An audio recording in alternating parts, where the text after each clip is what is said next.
Good evening, everybody. Welcome to Georgetown High School in Georgetown, Texas. Here at Birkelbach Field, I'm Wally Harmon alongside Doppler Dave England tonight. Kelly Duvall slacking off, taking the night off in Newark, New Jersey, or somewhere up there in Yankeeville. Good night to Kelly there. We miss him as he is away at work. Won't be back in town. He will be back next week with us on the road at the Maynard Mustangs. But more importantly, tonight, the district opener, Dave, Cedar Park. None bigger, none badder in the thought process of our district. Everyone expects Cedar Park to win. They come in, night one of district play, Georgetown the host. What are we looking forward to? Well, we're going to be, we've put Liberty Hill behind us 2 weeks ago. We've had the bye week. Everybody's healthy. And I think we're back to our typical spread offense between Cedar Park and Georgetown. We're pretty used to what Cedar Park throws around. Coach said at the coaches show on Wednesday, it's a pretty even mix between run and pass. And our defense has, had 2 weeks to prepare for that. Now, we'll say that Cedar Park coming into this year has got a new coaching staff, and they are not returning that many starters. They do have some starters that they're returning. They've got some linemen that gave us fits last year. And so we need to watch the line. I think that's going to be a big deal tonight, how our offensive line handles their D linemen that gave us fits last year. So, but, we've got the home field advantage. Unfortunately, we've been unable to get a win this year at our 2 home games, which is very unusual. We've won the away game versus Coppers Cove. But tonight, it's a blackout night. They're wearing all black jerseys, matte black helmets with the Eagles on them, and you'll see eagle wings. You cannot paint a better picture for weather on Friday night football. Wally, it's 82 degrees and sunny. Winds are light out of southwest out of the 6 miles an hour. 29% humidity. It's going to be 70 degrees by the time we're walking back to the pickup truck. And you look down to the north end zone. Mm-hmm. The white banners with the Georgetown logo are blowing. Yep. Right beside them, the United States and Texas flags laying extremely limp on the post. And so such a drastic look. You look at the goalpost, no wind. The flag's barely moving on the south end. And so just a lot of different things for us to take a look at as we come in to tonight's ball game. Before we do that, an extra shout-out to our sponsors. Matt Morrow, your residential mortgage expert. Borrow from Morrow. Our family, your future, our focus. For your mortgage needs, remember Matt Morrow. Borrow from Morrow. For more information, visit borrowfrommorrow.com. NMLS 464148. Smoothie King at Wolf Ranch, blending goodness to fuel your greatness. And Minutemen Press Georgetown is your one-stop print shop. From business cards to signage, now turnkey mailing solutions for flyers, postcards, bulk mailing, and more. Minutemen Press Georgetown can help bring exposure to your business. For more information, visit mmptx.com. And, man, we've got to give a special shout-out, Dave, to TXB Convenience Market, the host of the Georgetown Eagle Coaches Show. That's right. TXB is not your typical convenience store. We're open 24/7. We serve breakfast, lunch, and dinner. We are a restaurant-style, upscale convenience market. We serve fresh-made food, such as handmade, hand-breaded, juicy chicken tenders, and hand-breaded tacos, hand-pressed tacos. We have a line of private label products, including jerky, water, and tea. We believe in authenticity, hospitality, and integrity. We are Texas-born and would like to invite you to visit us at 1402 Williams Drive in Georgetown, Texas. Come enjoy our delicious fresh food and hospitality. Sit for a bit on our patio where we have our coaches show. Absolutely. And where our fun, friendly team is always serving up a big Texas welcome. We are TXB. And I tell you what, they have been the most excellent of hosts for the coaches show. We look forward to that each and every week. Out on the patio, man, this weather this week was beautiful. You did the coaches show. I was out. Kelly was out. But an opportunity just to be out in the sunshine, but with some awnings over and everything. And their hospitality is second to none. And so we do really appreciate TXB Convenience Market. Talking about Cedar Park having a new leadership, head coach Michael Quintero. Now, Dave, one fact that a lot of people don't know, Michael Quintero was on the staff that introduced the system that Cedar Park is so famous for and runs right now as a program up and down the gamut between middle school and high school. And so now he comes back as the head coach. And I heard an interview with him earlier in the school year, back before week 1 or 2, and just talking about the opportunity. And he seemed very excited to come back. It's a program he's very familiar with, but it's a system that he's obviously very familiar with. But now it's big time. He's been to different places, but now he's the head honcho at a huge state-renowned Cedar Park Timberwolves program. I tell you, this is such a big game for Georgetown. You know, we had we have some games that we schedule preseason, but this one is big in that our history with Cedar Park right now, we're 2-11 versus Cedar Park, I believe, according to Max Preps. I'm assuming that's correct. But they've, historically been really good in our district. They've dominated our district every year and always been a contender for state. And so with the new leadership over there at Cedar Park, you hope that they've got a shot. I believe our coaches were saying on Monday night at the Booster Club meeting that they feel good about our chances tonight, in that they're seeing some things and not going to give any away details. But I think this hopefully is our best shot in a long time to really our kids always compete. I mean, you look back several years ago at Gupton, we were a couple of points shy of winning that game, and we almost won it. So it's just sometimes Coach Dean would say we just need 2 or 3 points, and we're on our way to state. 2 or 3 points. Yeah. Now go back to Liberty Hill, Dave. Right. 4-point loss. Yeah. A missed field goal, a missed extra point. Very uncharacteristic for the senior kicker, Carson Sauceda. Great news for Carson. Committed to playing football at Bethel College in Kansas. Congratulations to Carson and to his dad, Jonathan, their family. They are spread out amongst the areas and everything. And listen in and everything. We've enjoyed talking with Carson and Jonathan, his father, who is on the board, the football booster board. And so what a opportunity for Carson. And that senior right there wants to redeem himself. Right. They were working on kicks here and everything. Mm-hmm. That's a lot of pressure on himself. Yeah. And he holds himself to a very high standard. We had a great conversation with him a couple weeks ago after the coaches show. Very impressive young man who's worked hard and continues to work hard to earn that starting spot and to be the starting kicker. And so a challenge tonight. A few points. That can make a difference. I think we can go back to Dallas, Tampa Bay, right? Greg Zerdline would give everything to have kicked that field goal. It's just that a lot of pressure put on a kicker in a game like that. And against Liberty Hill was a great battle. The defense played well, but a couple of weeks off. So this Georgetown team has an advantage. Cedar Park has the same advantage. Everyone had a bye week. Right. And so some opportunity for teams to reset and to prepare for the next going. And so Georgetown has you have it all set up for yourself. If you would have said at the beginning of the football season, Dave, that in this district, 5A, Division I, Region 3, District 11, Pflugerville would be 3-0, and Georgetown, Cedar Park, and Hendrickson would be 1-2, I would have never believed you. Leander, Manor, Weiss all sit at 2-1. Doesn't really surprise me there. Those are 3 good programs. But these 2 programs, typically at the start of the season, you're going to say, hey, these are in the top 4. They're in the playoff hunt. Yeah, I can't wait till district starts playing, because this is the most evenly matched district right now, just pre-district, right? But historically, Leander's not doing that well, but here they are up the top in Pflugerville, and so when we start playing those district games, this is going to be fun, folks. You're going to want to watch every game, either live here or on SHN Sports. You're not going to want to miss these games, because I feel like these games are going to be incredibly competitive. I mean, between the hashes tonight, there's no wind. The weather's perfect.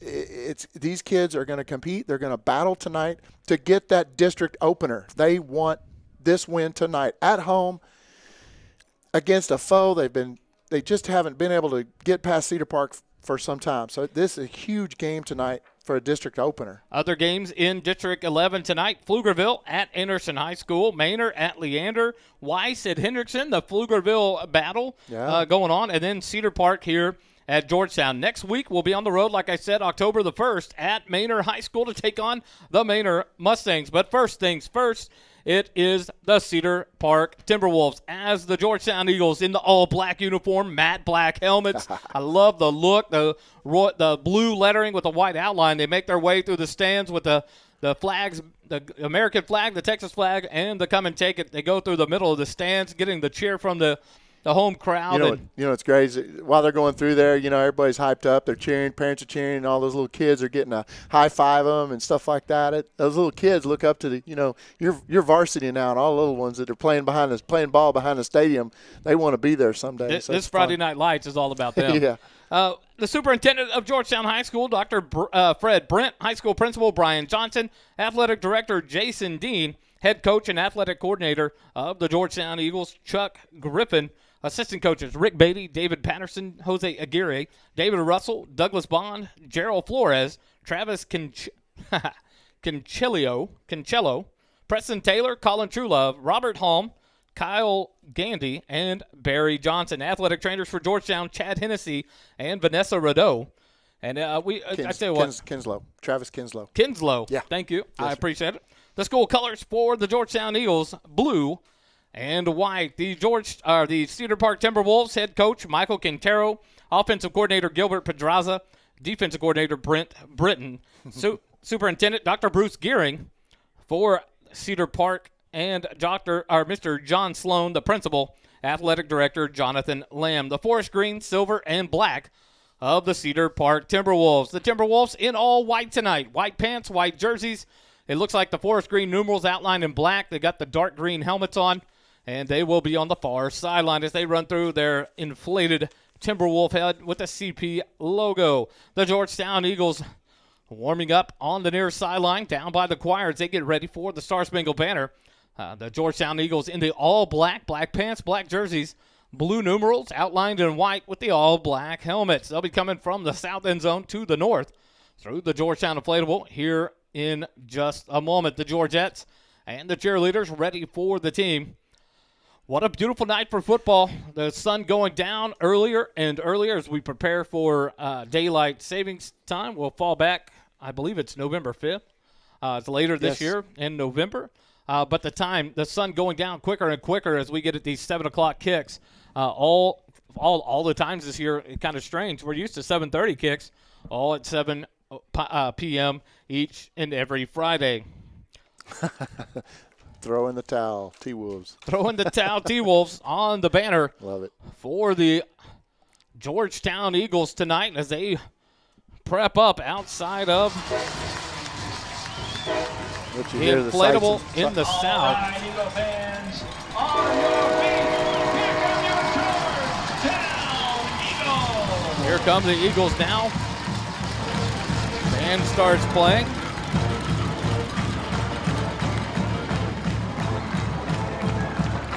And they'll go all the way from the south to the north end zone, where the team will remove their helmets and take a knee. As the band plays in the background, a nice crowd filling in here for the home opener of district play. There's still fans filing in. Oh, yeah. There's a line out into the parking lot. Trying to make their way here into Birkelbach Field. Cedar Park Timberwolves 1-2 on the year. A couple of close games that they played against Killeen and just tough losses against Round Rock. I took 21-17. Their last game was looking back on it. I have it right here. Cedar Park lost to Round Rock 21-17. Georgetown fell to Liberty Hill 17-13. Both teams having a week off to kind of digest those tough 4-point losses. And Round Rock's no joke this year. So for them to play Round Rock that close, that tells you, hey, watch out, because they're good. And of course, you can say the same for us. We played Liberty Hill really close, so you can say, hey, watch out. Yeah. And the thing is, you look at both of these programs, they played tough non-district schedules. Georgetown played against 2 6A schools and a tough Liberty Hill Panther team. I know Cedar Park did the same. But then you do look back at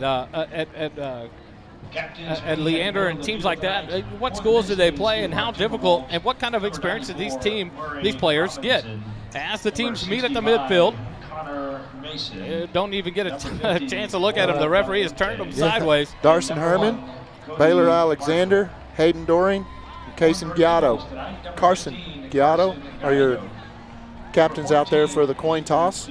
Cedar Park has won the toss, it looks like. Alexander and number 8, Darson Herman.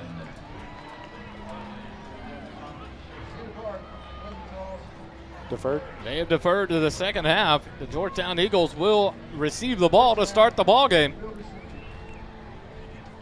Cedar Park has matte black helmets with almost a neon green Timberwolf on it.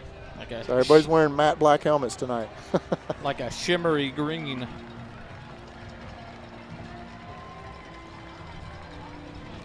Now the teams will return and we'll get ready for the national anthem. At the time in which they start that, the colors will be presented. We're going to mute our microphones and leave the crowd mic on. And you'll be able to watch the colors enter the field and listen to the national anthem sung by the Georgetown Choir. We'll be right back live with you here on SHN Sports coverage of Georgetown Eagle football.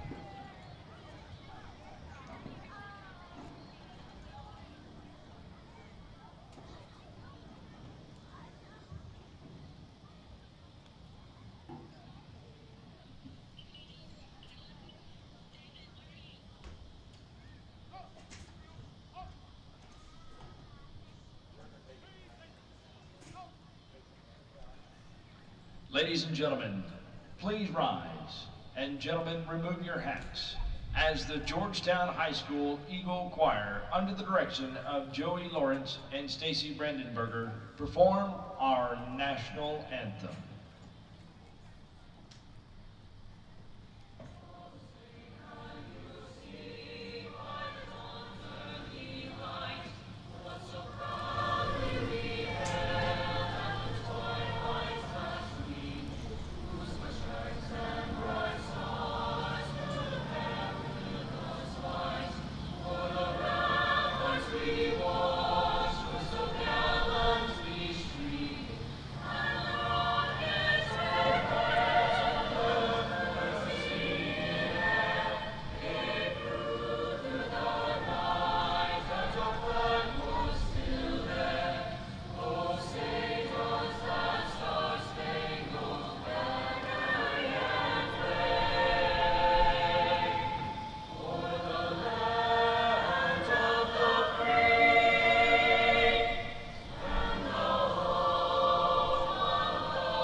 Please remain standing as the colors exit the field.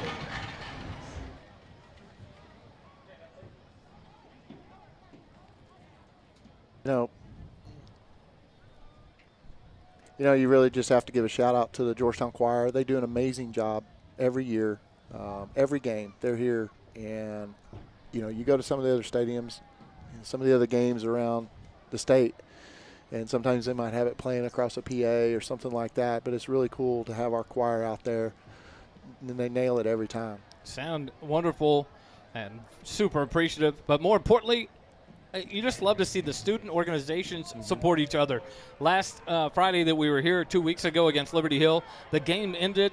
The lights before they went down, the band outperforming their competition show to get a good opportunity under the lights on the field. We kept it live here on SHN. Dave was down there with the field mic for us, and you saw the team come out of the locker room and sit and watch. More importantly, impressively to me, Liberty Hill's band and dance team and a lot of fans didn't even move.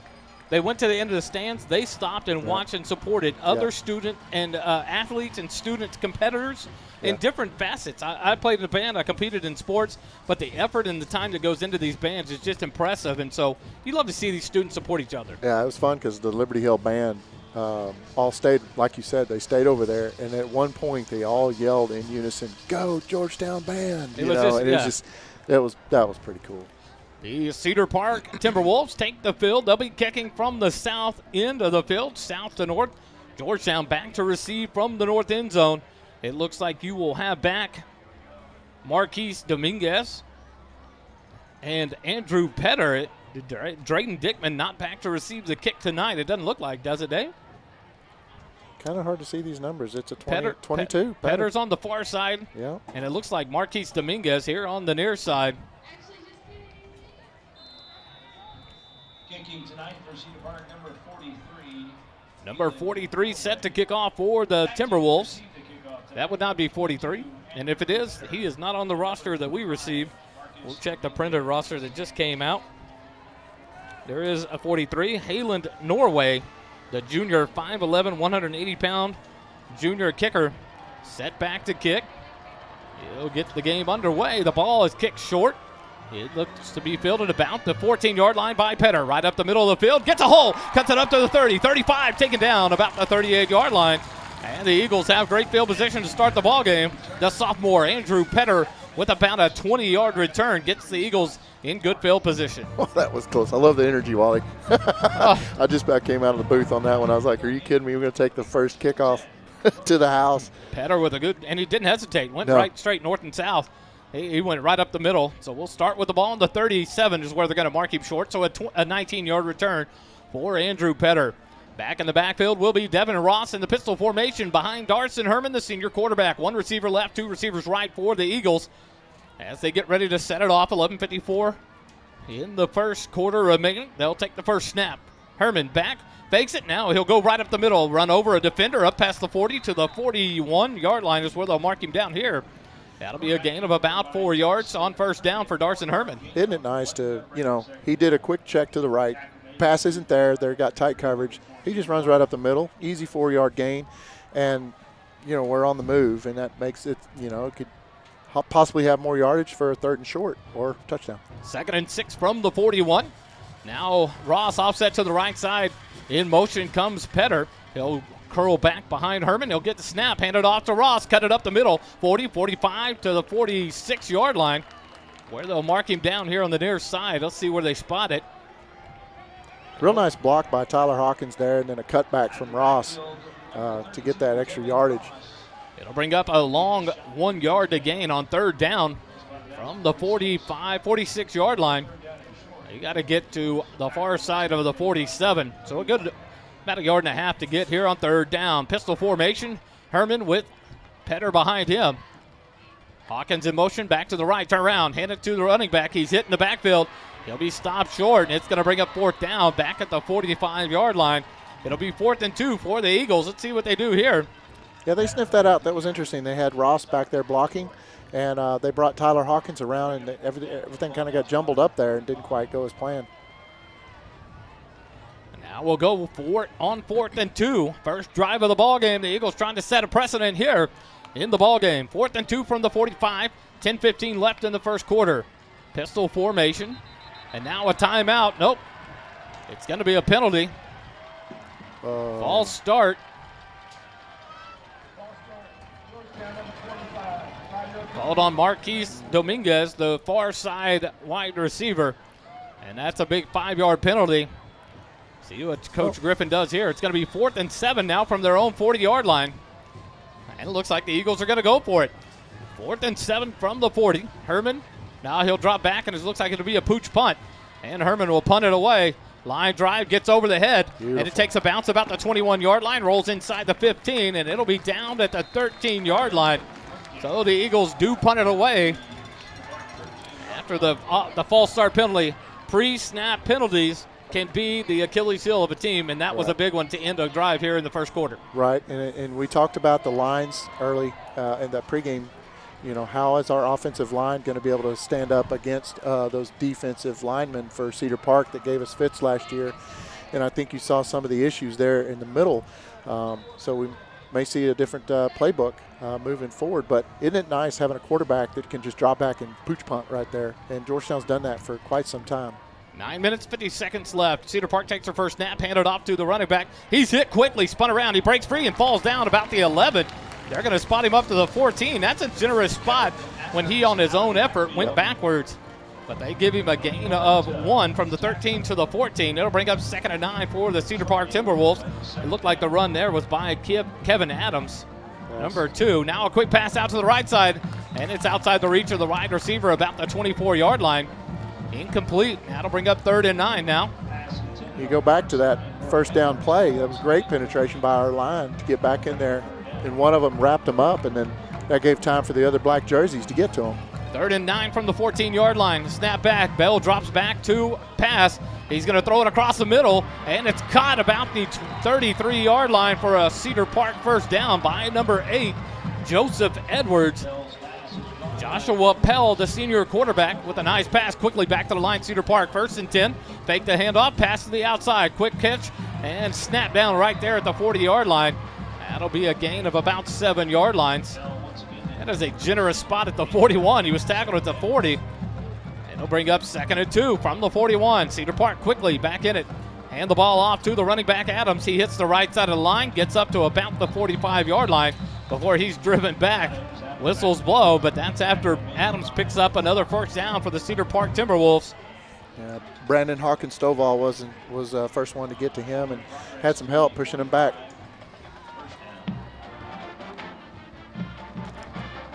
Hand off to Adams. He comes to the left side, makes a man miss, cuts it up, gets up to about the 48-yard line. That'll be a gain of 3 on 1st down. Bring up a 2nd and 7 now for the Timberwolves. They waste no time getting back to the line of scrimmage. Trent McConnell, moving up from the secondary on that tackle pretty fast. Pell in the shotgun. Adams offset to his left. 2 receivers left, 2 right. Now number 5, Grulin, in motion to the right side. Pell drops back, looks to pass outside, swings it to Adams. I think he heard the footsteps there of number 7, Jesse Avila. And Adams let that one fall to the turf, and it's incomplete. Now 3rd and 7 for the Timberwolves from their own 48-yard line. 8:10 left in the first quarter, still scoreless. That's the Timberwolves on their first drive of the night. 3 receivers now right, 1 left. The lone receiver, Nichols, on the left side. Pell in the backfield with Adams offset to his right. Shotgun snap will be back to Pell as Adams curls out to the right side. He's looking to pass. He's going to have to step up. The rush is on up to the 50-yard line, and he'll be taken down at the 48 of Georgetown, short of the 1st down. And that'll bring up a 4th and 3 for the Timberwolves, their first 4th down of the night. I give credit to our secondary right there. Nothing was open for him to pass, and he had to scramble. Now let's see how they respond, what they want to do on 4th down. It's a big game. You make every down count, and if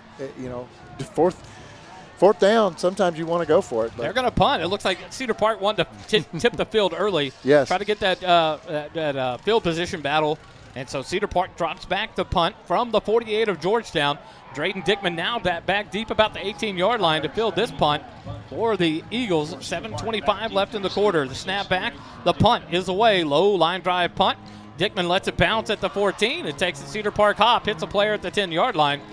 Make it the 11-yard line, and that's where the Eagles will take over for their second possession with 7:15 left in the first quarter. Quick timeout. Back with more Georgetown Eagle football here on SHN Sports in just a moment.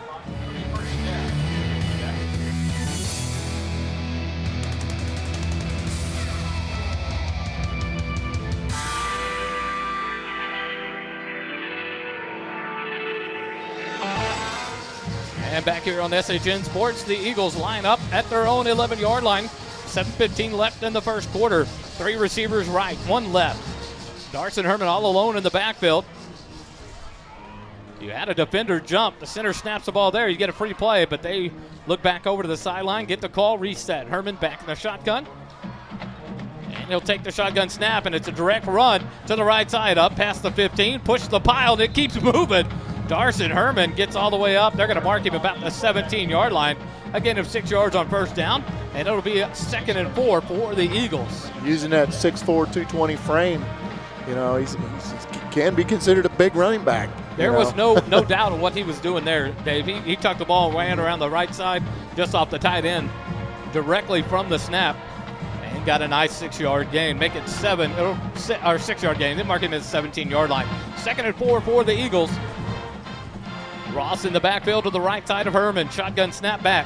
He drops back looking to pass, and he's going to go deep down the middle of the field. And he's got his man and hits him in stride. He gets all the way past the 45, 50 down to about the 48. Now they're going to mark him right at midfield. What a catch by Nick Patter. Wow. Andrew Patter, I'm sorry. Andrew Patter with the catch all the way up the 50-yard line. A borrow from Morrow, 1st down. First one of the night for the Eagles. Quick snap. Herman, he'll take it, hold it, pull it down. He runs past the 50 and gets bottled up there. They're going to mark him for a no gain. So 1st and 10 turns to 2nd and 10. It's sometimes if you're going to run the quick offense, you want it to be productive. And right there, a costly no gain on the run there, as it looked like Darson Herman ran into the back of Ross. Yeah. Shout out to Nick Petter. Called his name, but it's actually Andrew Petter out there. I'm sure Nick's listening. And what a pass from Herman, though. He led Petter right and hit Andrew right in the hands in stride for a big gain up to the 50-yard line. 2nd and 10 from midfield. 3 receivers right, none left.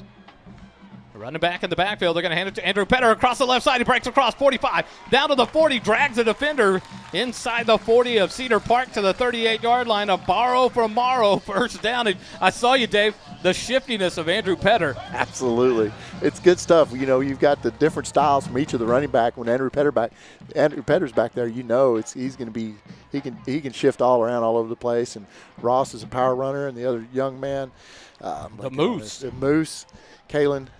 David Moose, he's a power runner. He'll run him over. 2 receivers right, 1 left. Herman fakes the handoff to Ross. He's looking to go deep again. He's going to float it, but it's going to be over the head of the receiver. It looked like Drayton Dickman was deep for that one, but overthrown. Incompletion brings up 2nd and 10 now for the Eagles from the 38 of Cedar Park. 5:05 left here in the first half, still scoreless. 3 and out for the Eagles, 3 and out. Or actually, Cedar Park had a couple of first downs. They stall at the 48 of Georgetown. Both teams punt on their first possessions, and now the Eagles driving into Cedar Park territory.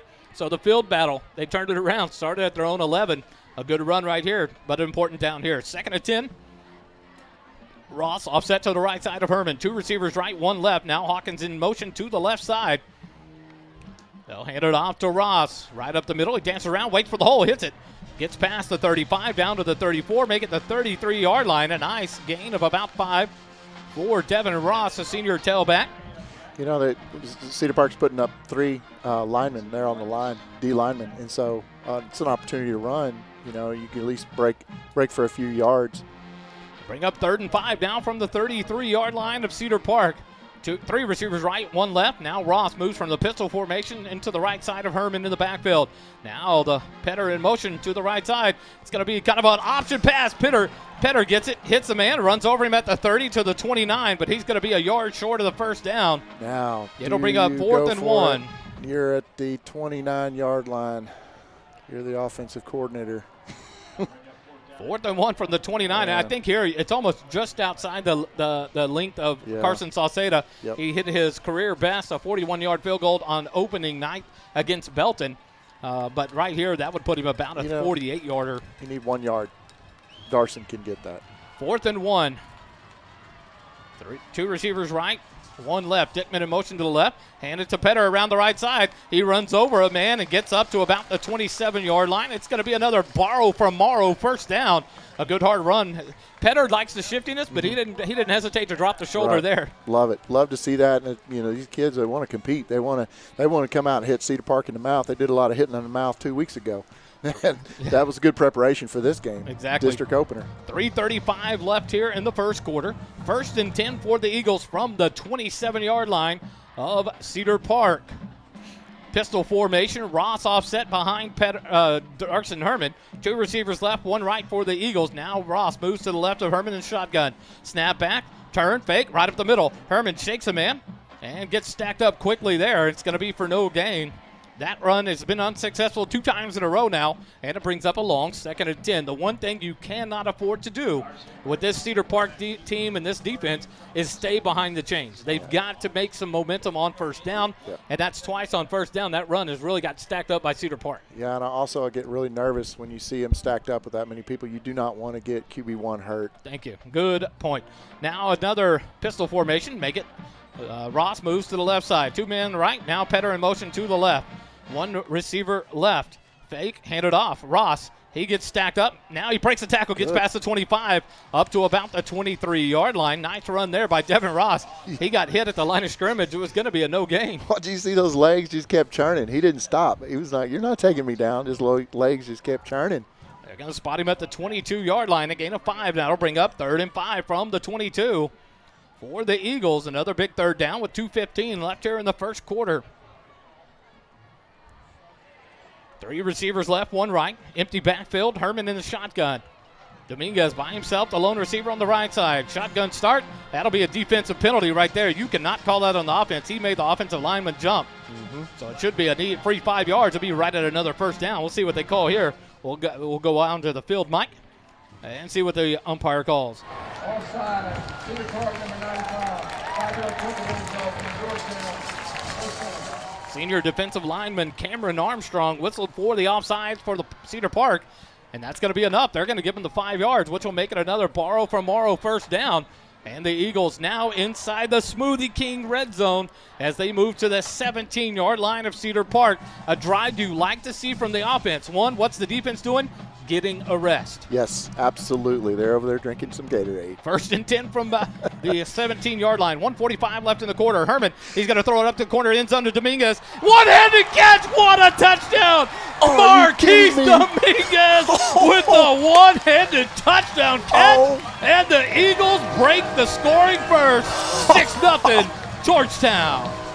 That was beautiful. You know, with YouTube, yes, good camera work. With YouTube, you can go back and replay that one. Nice. Now, a chance for the Minutemen press extra point kick from Carson Sauceda. The Eagles score with 1:38 left in the first quarter. The kick up by Sauceda through the uprights. It is good, and the Eagles take the first lead of the ballgame, Dave, 7-0 over the Cedar Park Eagles. That is huge. District opener. We're at home. Marquise Dominguez, he knew he's got to come down with that ball. Extra effort, one-handed grab. That I think needs to be submitted to ESPN. Maybe we'll see that in the morning. You know, a little da-da-da, da-da-da. 7-0. The Eagles lead it over Cedar Park. 1:38 left here in the first quarter. We're going to take a quick timeout. Back with more Georgetown Eagle football on SHN Sports.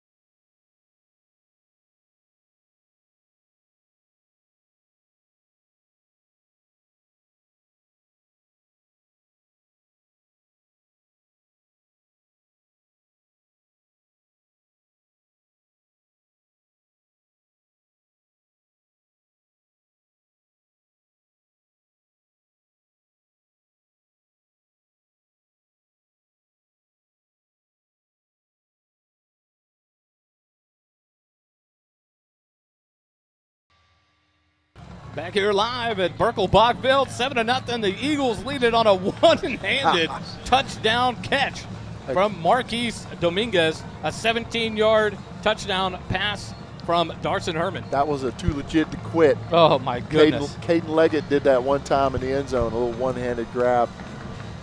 What a job there by the junior wide receiver, Marquise Dominguez. The kickoff right down the near side of the field, fielded about the 18-yard line by number 18, up past the 20-25, and he's hit quickly there and taken down at the 26-yard line. The return there by number 18, Carter Wohl, a sophomore wide receiver.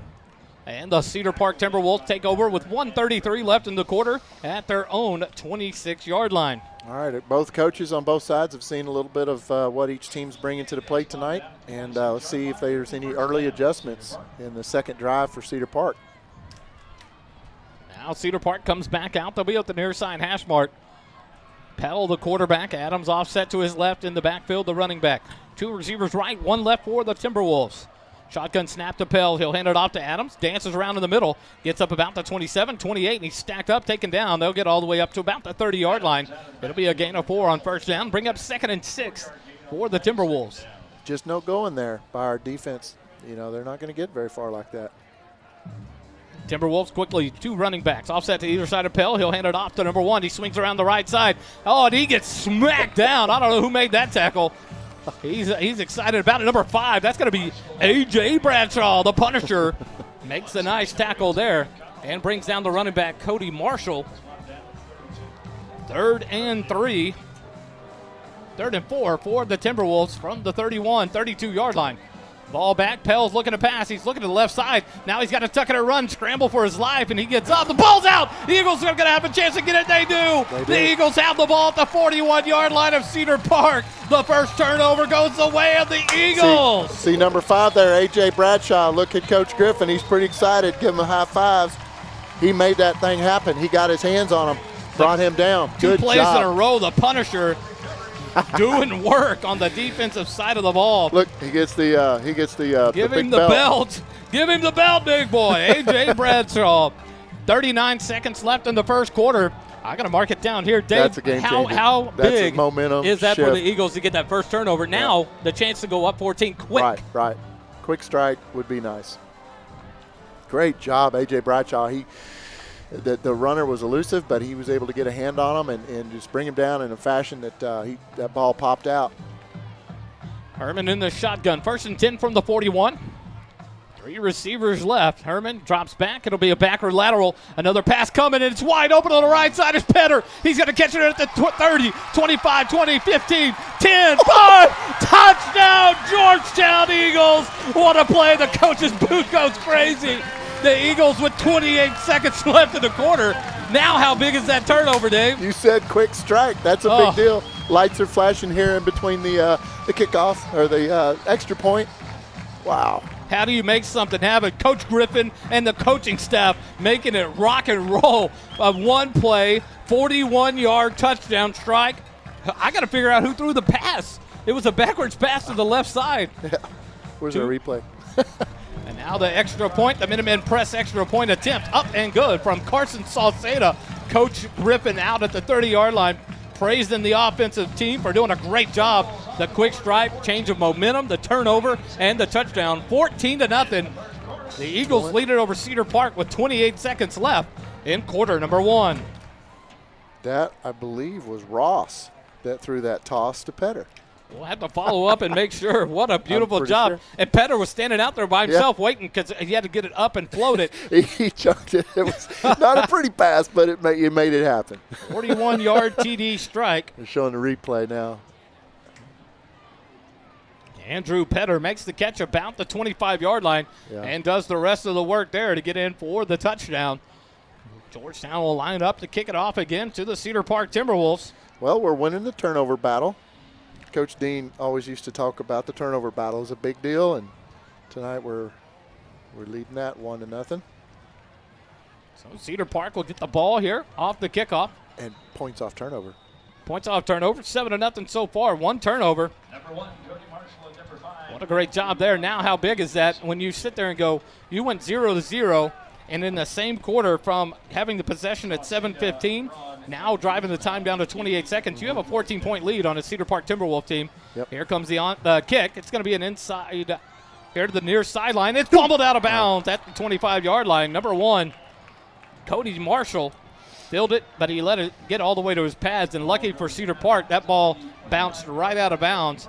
And Cedar Park takes over, 1st and 10 from their own 26-yard line, or their own 25-yard line, 26 seconds left in the first quarter. Now, if you're Cedar Park, you're telling your kids, all right, everybody, settle down. We've got this. We're fine.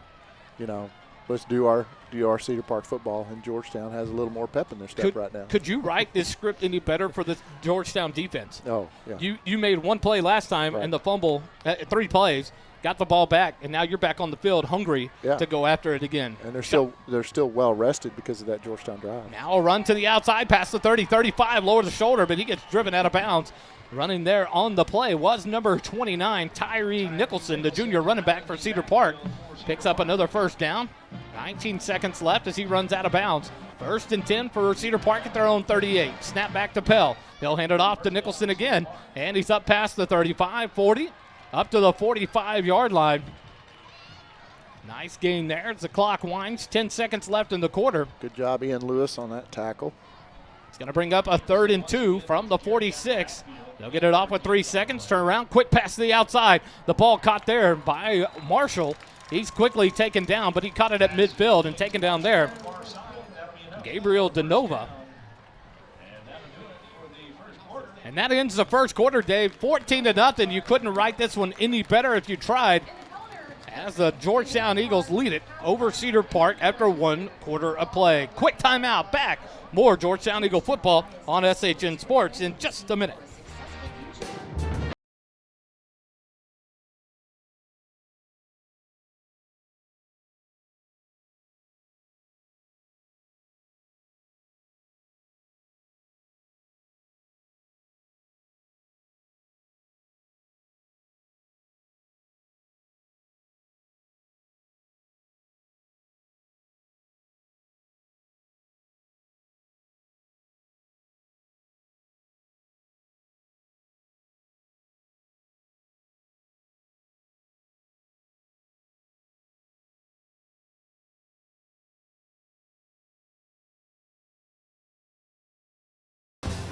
And back with the start of the second quarter.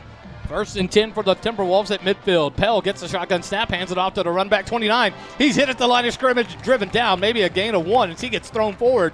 I'm almost free to say that's A.J. Bradshaw. It is A.J. Bradshaw. The Punisher. That penetration through the line, get back there in the backfield and bring him down. Of course, it's still a gain of 1 yard. But 2nd and 9. Cedar Park, 2 receivers right, 1 left. Pell gets the handoff, or the snap. Almost a chance to intercept the ball. The defensive back didn't see it bounce off the pads of the receiver, Marshall. That was number 26. DeNova and Casey were right there, and they were focused on the big hit.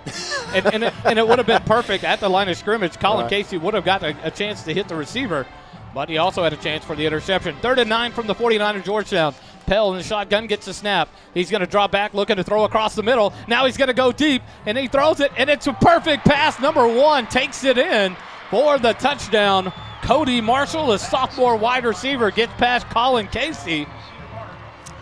A good pass and catch. Give him credit. That was They're going to quickly come down and go for 2. It looks like they've got this weird formation out to the left. All split out. Now they'll all come running off as the field goal team comes on to attempt the extra point. 11:29 left in the first half. 14-6. Georgetown leads it over Cedar Park with a chance here to cut it to 7.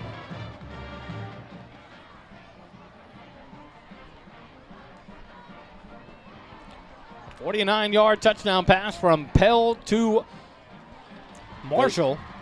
They just barely got that extra point off as it was 0-0 and they hiked the ball. 41-yard touchdown pass. Pell to Marshall cuts the Georgetown lead to 7 now. 14-7 with 11:29 left in the first half. But I tell you what a job by the defense, and they were playing well. Mm-hmm. I think Cedar Park is going to notice quickly the way A.J. Bradshaw and crew are shutting down that run. They're going to go to that pass game, and Pell with a beautiful pass there. And you've just got to, make sure you don't get anything over your head so that the secondary has got to, make sure they don't get behind them. And what that's going to do is that's going to soften up the run for Cedar Park because we're going to have to, respect that pass, the deep pass, because that was a beautiful pass by the Cedar Park quarterback. So now Georgetown will get their first possession of the second quarter. I'm really enjoying these new lights that they've installed in the stadium, these new LED lights, because they don't shine where you don't want them. They're not over in our eyes right now. They're literally focused on the field, and it's super bright, much brighter than it has been in years past. Kickoff for the Timberwolves. It'll be kicked deep to the far side. Fair catch made there by the Eagles at about the 5-yard line. So they'll start with the ball at their own 25-yard line. 1st and 10 with 11:29 left in the second quarter. Little chippiness out there. I've seen a couple little spots here and there, but I think they'll keep it under control. As Georgetown gets ready for their fourth possession of the night. The second and third both leading to touchdowns. They'll start at the far side of the field hash mark. The pistol formation, Herman with Ross offset directly behind him. Now he'll move to the left side of Herman. 3 receivers left, 1 right for the Eagles. 1st and 10. Now the right side, Petter in motion. Herman comes back, pitches it to Petter. He finds a seam, 25-30. Cuts it outside 35. He gets tackled from behind about the 40-yard line. A nice hustle there by the defensive back for the Timberwolves. Kind of waiting for him to turn so I can get that number 6, Michael Putney. But a big borrow from Morrow, first down. It worked before. Call it again. Go different way. All the way up to the 41-yard line. Tackle made by number 6, Michael Putney. 1st and 10 from the 41. 3 receivers right, 1 left. Empty backfield for Darson Herman. Calls out the play, backs up about 5 yards deep. And he'll take the shotgun snap with 11 minutes left in the first half. He's going to run it right off of the right tackle. Gets up past the 45 to the 50, breaks a couple tackles, runs over a couple of defenders all the way up to the Cedar Park 46-yard line, and another borrow from Morrow first down. Darson Herman with a good run there. It's success around the ends. It was patient running too. He waited for some blocking to happen. It was very patient running. And Kelly Duvall texted, he said, Cedar Park, you can tell, stacking the box to try to stop the run. Right. 1st and 10, 10:30 left here in the first half. 2 receivers left, 1 right, pistol formation. Ross back behind Herman. Now he'll move to the right side of Herman in the shotgun.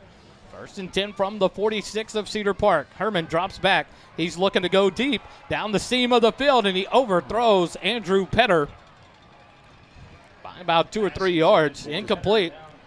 A little too much muster on it. That'll bring up 2nd and 10 for the Eagles. 10:14 left in the first half. 14-7 Georgetown. The big turn in the ball game. Georgetown drove down an 89-yard touchdown drive from their own 11. Scored on the one-handed catch by Marquise Dominguez. Then followed it up with a one-play 41-yard touchdown off the turnover. Herman gets the snap, hands it off to Ross to the right side, cuts it back to the 45, drives up in a pile all the way up to the 40-yard line. Nice gain of about 6 yards there on 2nd down. Brings up a 3rd and 4 for the Eagles with 10 minutes left here in the first half. And one thing that you got to love, Dave, is running this ball like this. You're eating that clock, too, to limit the possessions for the Timberwolves. Yeah, I mean, you've got a third and short, well, 3rd and 4. And you're chewing that clock. Defense is getting a break. Do that hard count, huh? Tried to, and they had a guy jump. Yeah.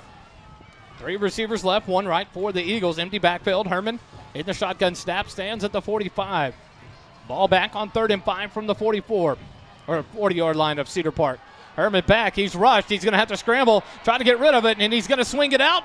Oh, almost made a catch there with During, but it went over his head out of bounds, and it'll bring up 4th and 4 now for the Eagles. Good balance. You know, he tripped on his lineman's leg there and was able to shuffle around out to the left, and very fortunate because there was nobody back there. If that Cedar Park defender had caught that ball, it was a easy pick, 60-yard pick 6. Over his head, and luckily, and over the head of During, out of bounds. So now it'll bring up 4th and 4 from the 40-yard line of Cedar Park. 9 minutes, 21 seconds left here in the first half. 4 receivers left, 1 right for the Georgetown Eagles. Darson Herman alone in the backfield, stands at the 45. He'll get the snap there on 4th and 4. 4 receivers left. Now Coach Griffin's going to take his first time out of the half. Yeah, he had to. With 9:20 left. They were fixing to get a delay game, so the first time out taken here with 9:20 left in the first half. 14-7, the Eagles lead it over Cedar Park. Quick timeout. Back with more Eagle football here on SHN Sports.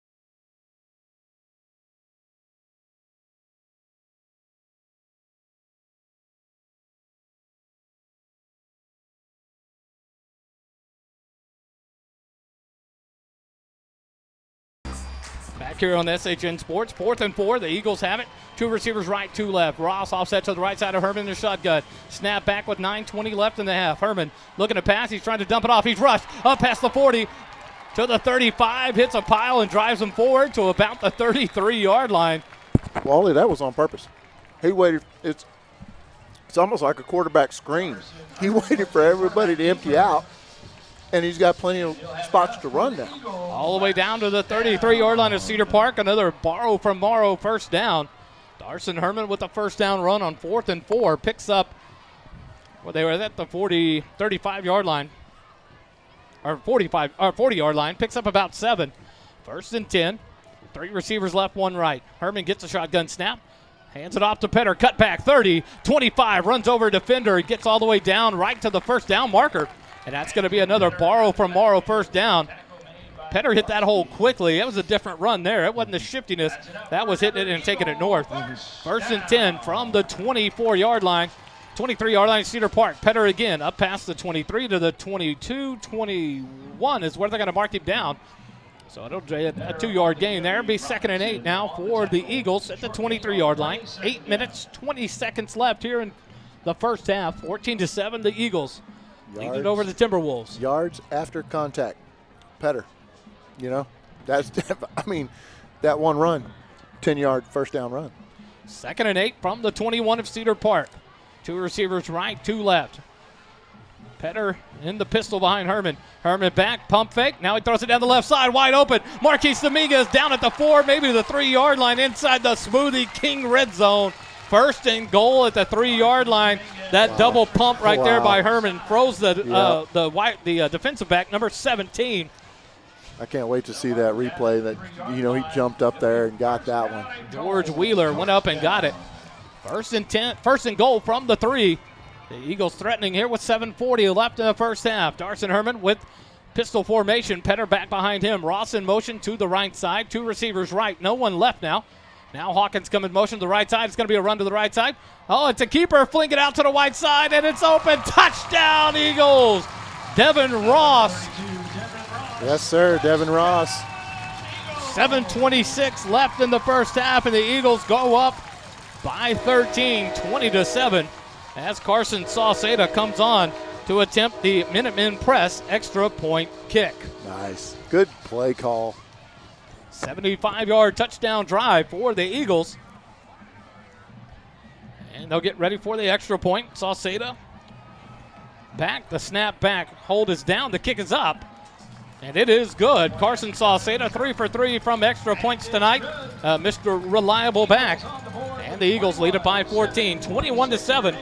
Over the Cedar Park Timberwolves. And we've chewed up majority of the second quarter. Man, the time of possession, Dave. At halftime, we'll look over it while the bands play. Yeah. But it is amazing. You got to look here.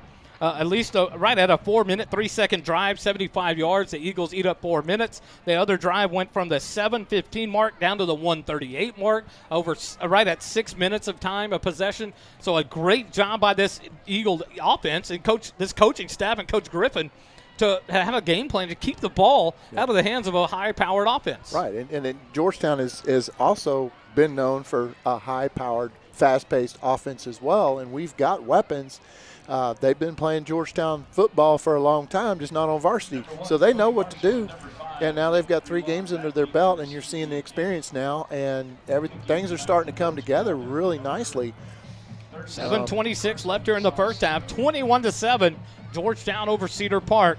The Eagles line up for the kickoff. Carson Sauceda. We have the 3-headed kicking monster ready. Kelson King and one more. They all take an approach, get their distances. And the Eagles ready to kick off. 7:26 left in the half. 2 men deep for the Timberwolves. Sauceda down the far sideline. It'll be fielded at the 19-yard line. Coming back towards the middle of the field. Cuts back about the 25, 30, up to the 33, maybe the 34-yard line. And they'll blow it dead there. Cedar Park will take over with 7:19 left in the first half from their own 34-yard line. Trailing 21-7. Wally, on that kickoff, the 3 kickers were Carson Sauceda, Brendan Broad, and Aaron Guzman. So Kelson King not back there as he was in the last 3 games. Different faces. So at the 34-yard line, Cedar Park takes over. 1st and 10 with 7:19 left in the half.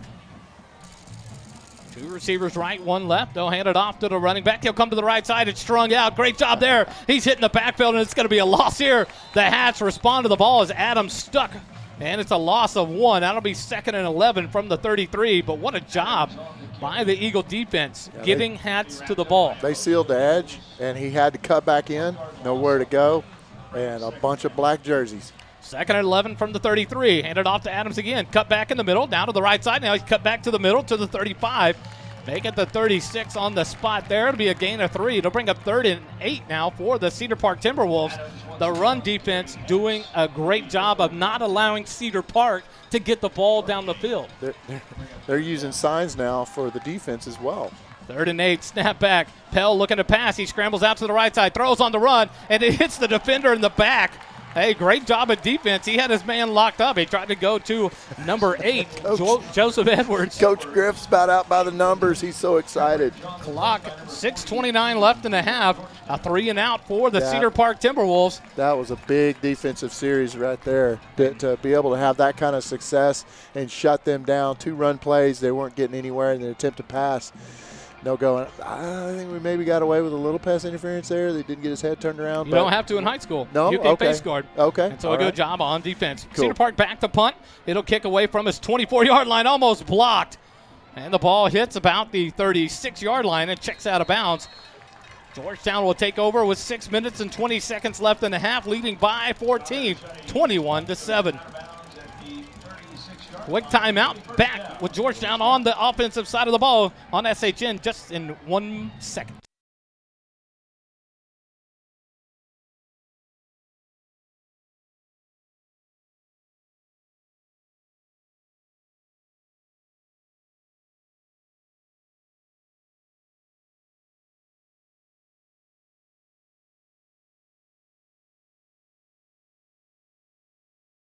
Georgetown 1st and 10 from their own 37-yard line. 6:20 left in the half. Ross offset to the right side of Herman. One receiver right, one left. Handed off to Ross. Cut back up the middle. Hit quickly, but he keeps fighting forward all the way up to about the 37. Make it the 38. Now they're going to spot him. Nice spot on the far sideline. Now he kind of steps off between two lines. The cool thing about our running backs is they always fall forward. Absolutely. And they did a good job there. Again, a 2 there for Ross. He got hit quickly, but still powered forward for a couple of yards. It'll bring up 2nd and 8 from the 39-yard line of Georgetown. Some perspective from New Jersey is Cedar Park's D-line is getting tired, hands on hips. Dickman in motion to the right side. Handed off to Petter, left side. He finds a gap, 40, up to the 45. He reaches the ball forward, grab job, and he got rewarded from it on the near sideline. A spot up to the 46-yard line. Yeah, he wasn't down yet. Good job by Petter there to reach out. It'll bring up a short 3rd and 1 for the Eagles. 5:25 left in the half. Quick snap back. And it's to Petter. He hits a hole. 45-50. He's dragging a man past the 45. Make it the 44 of Cedar Park. He drug number 6, Putney, with him. Petter showing the strength for a sophomore there. Another one of Kelly's folksy wisdom is hurry up offense on both. GHS is getting stopped. Cedar Park is not. And the defense well rested for the Eagles. They're taking time, control, and possession. Right. 1st and 10, a borrow from Morrow. First down for the Eagles at the Cedar Park 45-yard line. Make it the 44-yard line. 1st and 10 with 5 minutes left in the half and a 14-point lead. 3 receivers right, none left. Ross offset to the right of Herman in the shotgun. Now man in motion, fake the handoff, give it to Ross. Ross finds a hole, 45, 40, 35, drags her spinner, 30, 25. What a run by the senior Devin Ross. All the way down to the 22-yard line of Cedar Park. Another borrow from Morrow, 1st down. And you could see the stands right here down here on this north side of the stadium. A bunch of hands go up. That was a great, exciting run by Devin Ross. Got the crowd into it. 2 receivers right, 1 left, and now Coach Quintero takes a timeout, the first of the half for the Cedar Park Timberwolves. He's got to. His guys are spent. 1st and 10 from the 22 of Cedar Park with 4:34 left in the first half. We'll take a quick timeout. Back with more Georgetown's Eagle football on SHN.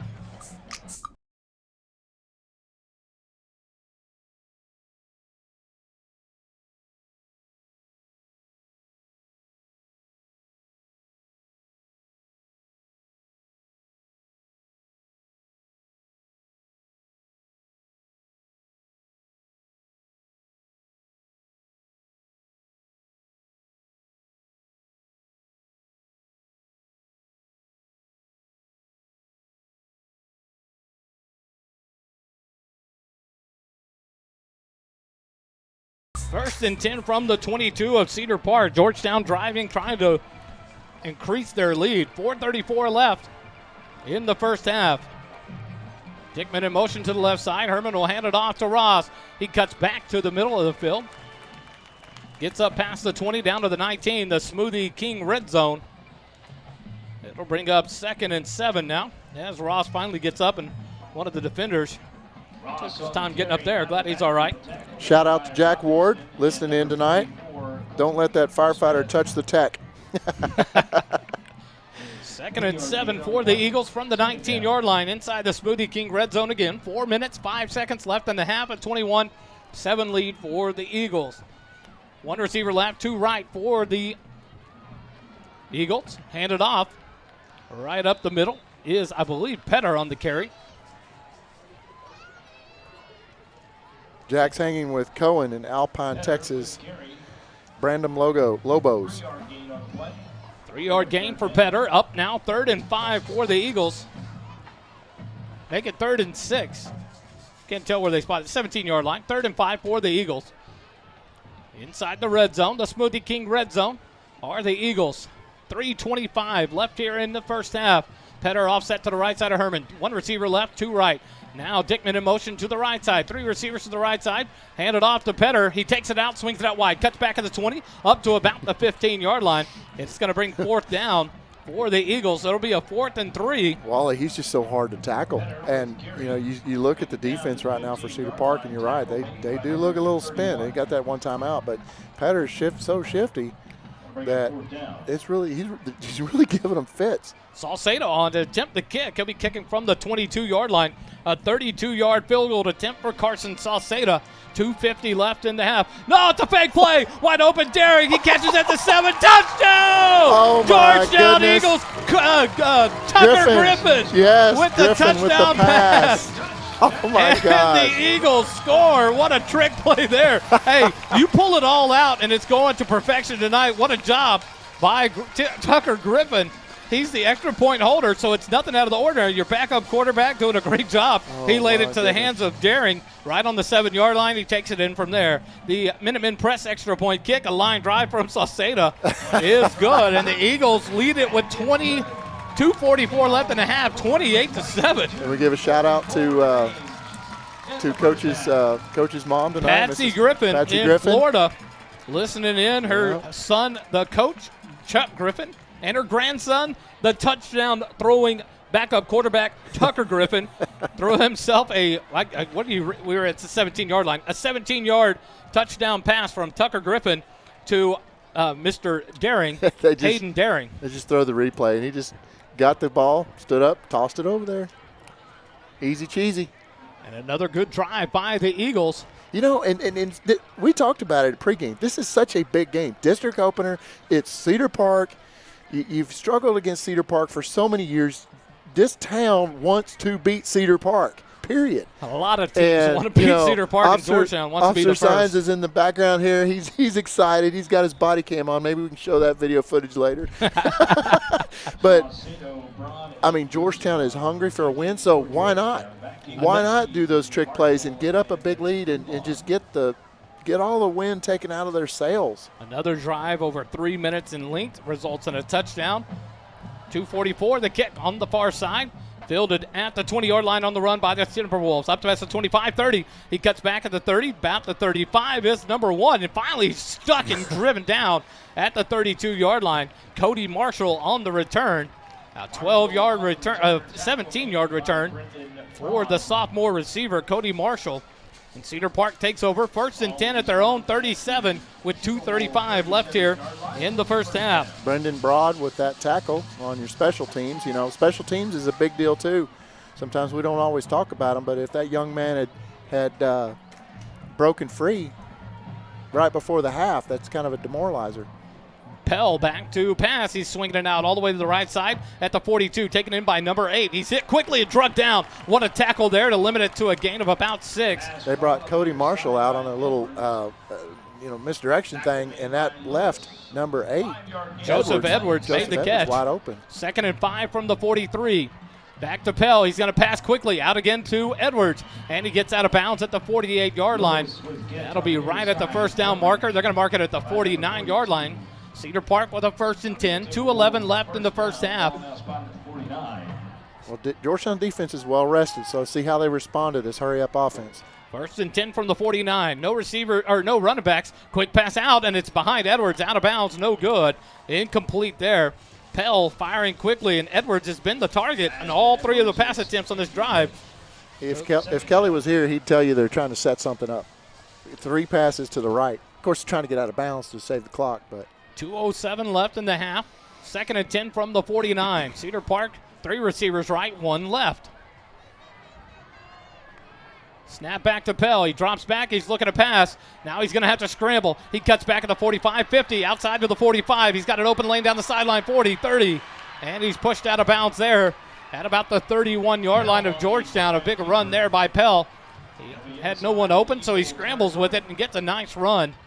I think it was Bryson Hanks maybe that just kind of missed an open field tackle hit. He's got some good moves there. 1:57 left in the half. 1st and 10 from the 31 to Georgetown. Pell back. He's looking to pass. Quick out to the receiver, number 8, Edwards, taken out of bounds at the 25-yard line. It'll be a gain of, or make it the 26-yard line, a gain of 5. 2nd and 5 for the Timberwolves. 1:51 left in the first half. All right, so if you're the defensive back on that side, why don't you get right up on number 8, not let him get out of bounds? Pell back. Now he's going to go down the far sideline. It's a floater, and it's up and no good. Good defense coverage there. He got his hands in the middle of it. Who is that, Dave? That Incomplete. Number 42 on the defense for Georgetown. I think it was 29. No? Said 42. I don't have a 42. 42, that's right. We have no 42 on the roster. So it'll bring up 3rd and 5 from the 27 of Georgetown. Hand off to Adams up the middle, and the middle wide open. He gets past the 20, runs over defender down to the 15-yard line where he's taken down there. 1st and 10 for Cedar Park. Adams tries to get up and act like he never hit the ground. Yeah. The whistle blew. 1st and 10 from the 15 of Georgetown. 1:35 left in the first half. Time running. Cedar Park takes a shotgun snap. Back Pell will hand it off to Adams around the right side. And here comes a big stick, and Adams goes down, a gain of 2 up to the 13-yard line. Hey, I believe that was Trent McConnell, the big hit there, coming up from the secondary, hitting him hard. Trent McConnell with the big stick. 1:15 left in the half. No timeouts being used here by Cedar Park. It's going to be 2nd and 8 from the 13 of Georgetown. Listen to that stadium coming alive, huh? Hear that rumble. Everybody's hitting those bleachers. 3 receivers right, none left. Pell got to scramble off to the left side. Tries to get outside, and he gets around the edge, but he's driven down. Number 11. And how do you blow that out of bounds? He was taken down in bounds at the 8-yard line, make it the 7-yard line. That's going to bring up 3rd and a short 2. Got to get to the 5-yard line. I wonder if he stretched the ball out, you know, before he went down, stretched it out of bounds. Looks like it's going to be 3rd and 2 from the 7. They got to get to the 5-yard line. But now Coach Quintero. Nope, Coach Griffin going to take his second time out with 53 seconds left in the half. 28-7, the Eagles lead it over Cedar Park. Let's get this defense refocused. Something's not working right. Something's going on. You're stopping the run, and Cedar Park has an option. It's to go to the pass, and they hit that touchdown pass to Cody Marshall. Right. And so an opportunity there as they hit that, 41-yard touchdown pass from Pell to Marshall. So you know the passing game is a threat, and you've got them singled up if Georgetown is stacking the box to stop that run. And so what's the counterbalance to that? Make sure you've got the safety help. Make sure you're covering your man, and they've done a good job. These quick passes tough to defend if you're not going to be up, like you said, and hitting them right off the line. So they come out of the timeout. 3rd and 2 from the 7-yard line. Cedar Park has it with 53 seconds left. They're trying to drive in and cut this lead by Georgetown from 21 to 14. I like to hear the stadium coming alive like that on 3rd down. Cedar Park gets the ball to start the second half. Shotgun snap back to Pell. He turns, hands it to Adams right up the middle. He's hit, breaks through tackle, and all the way gets the push from the line into the end zone. And Cedar Park scores the touchdown. 46 seconds left in the half. And Cedar Park cuts it to a 15-point lead. It'll be 14 with the made extra point. The old swinging gate play is what they line up for. Last time they did this, and they almost didn't get the kickoff. Marquise Dominguez lined up there. They're going to run it here, and they're going to throw out to the right side, and it's good. Defense not ready for that one, and the 2-point conversion good. The lead cut down to 13, 28-15. Saw that formation the first time. They do it again the second time, and we're not ready. They snap it quickly. The wide receiver falls into the end zone, makes the catch where only he could get to it. Right. But the defender not anywhere close, and the 2-point conversion is good. 46 seconds left in the half, 28-15. The Eagles lead it over the Timberwolves of Cedar Park. So Cedar Park is going to kick off here. The Eagles only have 46 seconds left and a timeout. You know, what do? You get a good return opportunity there, but more importantly, Cedar Park gets the ball to start the second half, Dave. They deferred the option at the start of the game, and so an important opportunity here for some changes to be made at half by this coaching staff. Yep, and we still have 46 seconds, and we can strike. We've seen a one play, 2 play touchdown drive up in Copper's Cove, right? So we can do quick strikes, and we can also, if Petter or one of our deep men get this ball, we can take it to the house. So this game is far from over. Watch for the onside kick here by Cedar Park. Only 46 seconds left. They approach to kick it off. And the kickoff will be deep down the far sideline. Let it go out of bounds, and they do. The penalty flag thrown. No time off the clock, and we'll see what Coach Griffin does here. Went out of bounds about the 7-yard line.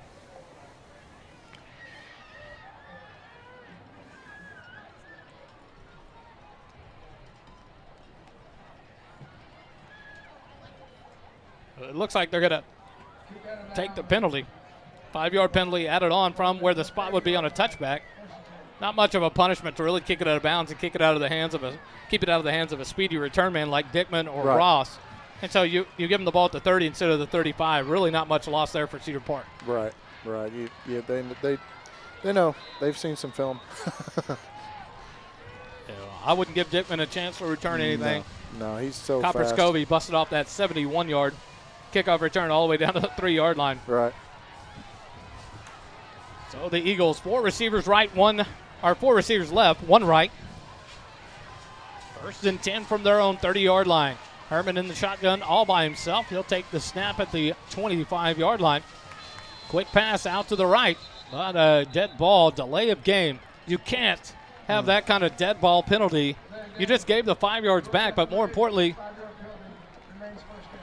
they should reset the clock to 46, put that second back on the time because it's a dead ball penalty.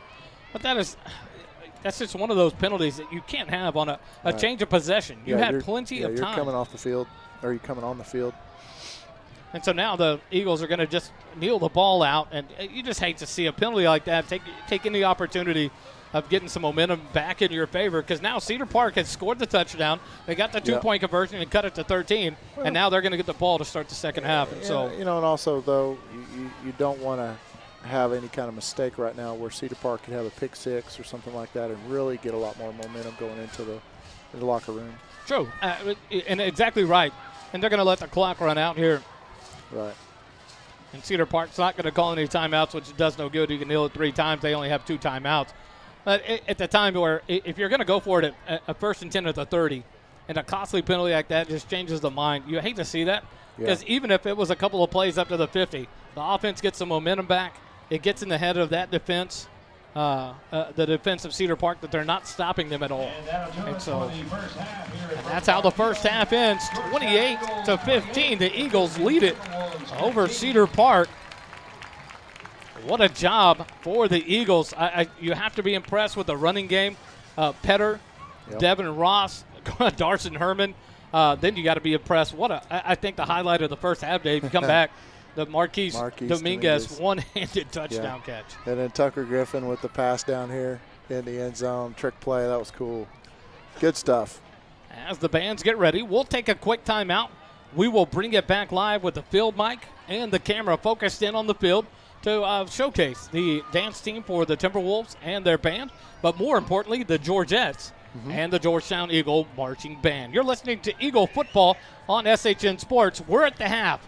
28-15, Georgetown leads it over Cedar Park. Be back with more football here on SHN in just a moment.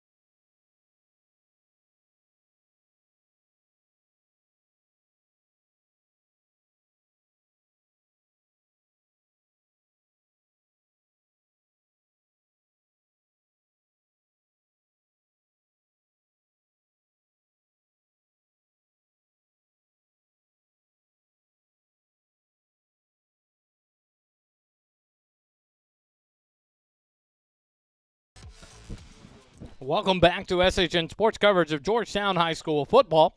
We are at halftime, 28-15. The Eagles of Georgetown lead it over the Timberwolves of Cedar Park. A good offensive production here for Darson Herman, the quarterback, and the offense.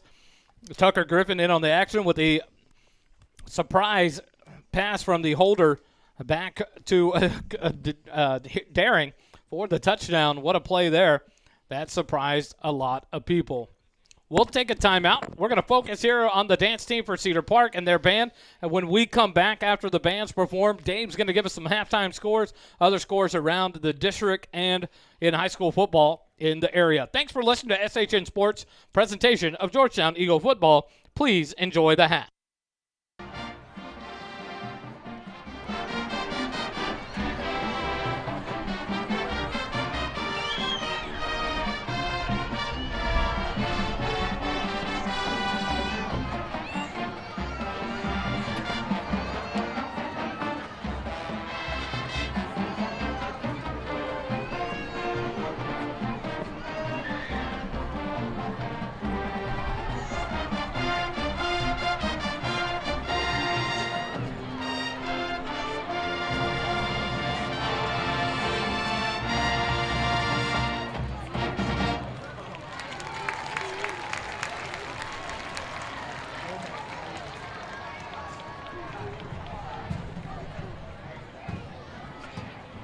Celebrity social officers are Lauren D. Domenico, Emma Fripp, Annabelle Garcia, and Hayden Howard. The celebrity line officers are Junior Lieutenant Kylie Cornell, Junior Lieutenant Sandra Ziegler, Senior Lieutenant Ava Caldwell, Senior Lieutenant Lexi Hall, First Lieutenant Cindy Lopez, and Celebrities Captain Katie Kim. The celebrity star of the week is Kinley Lynch. Tonight, the celebrities will perform their high-energy kick routine to Wabash Canada.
And now, to continue our halftime entertainment, Cedar Independent School District and Cedar Park High School are proud to present the 5-time and reigning 5A UIL State Marching Band Champions, the Cedar Park High School Timberwolves Band.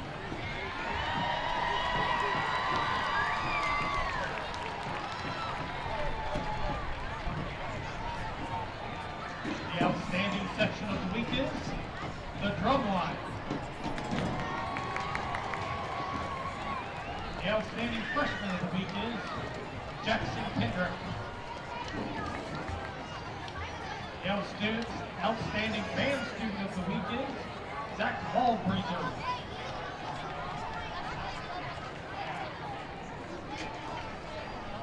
Tonight, the band will be performing their 2021 production, I See, under the direction of head drum major Olivia Coates, assistant drum majors Grace Agnes, Nicholas Lucio, and Brandon Gressel.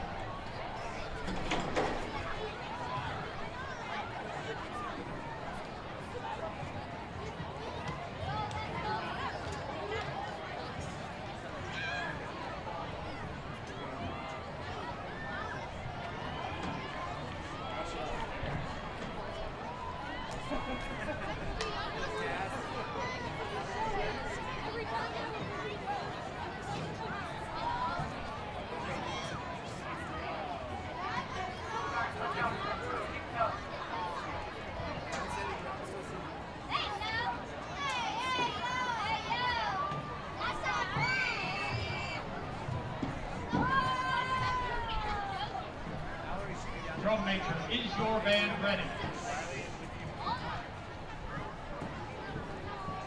You may take the field for your halftime performance.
for the Cedar Park High School Timberwolves band.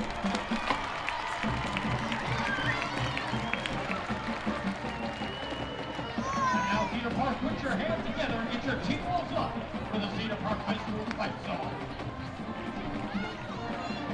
This concludes our halftime activity. The Cedar Park High School band is directed by Kendall Stevens. In a push, Joel Chavez, Steve, and Chris Yee. The Timberwolves band would like to thank Principal John Sloan, Assistant Principal Alan Stewart, and the entire Cedar Park High School administration for their continued support of the back to back to back.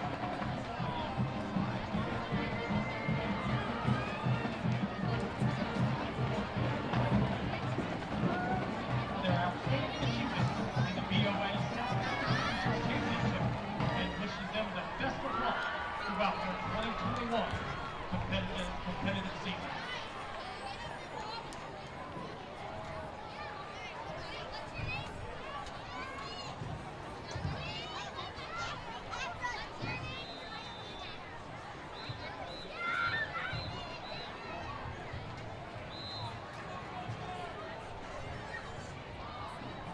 Ladies and gentlemen, Georgetown Independent School District is proud to present the Georgetown High School Eagle Marching Band Color Guard Georgettes for the 2021 edition of Eagle Halftime. The Georgetown Band would like to thank our generous sponsors at the event sponsor level: St. Gabriel Oral and Maxillofacial Surgery Associates PA, Hutto Premier Dentistry, Live Texas Landscaping, Kimberly Wolfman of Wolf Real Estate, and the Eagle Band sponsor level: A&B Pools, All Clear Pools, and Keystone Concrete. And our continuing sponsors: Paul Nadeau with Berkshire Hathaway, C.D. Bradshaw and Associates PC, Georgetown Muffler and Automotive, author Kristen Mackinac, and United Bill Cars. Thank you, sponsors.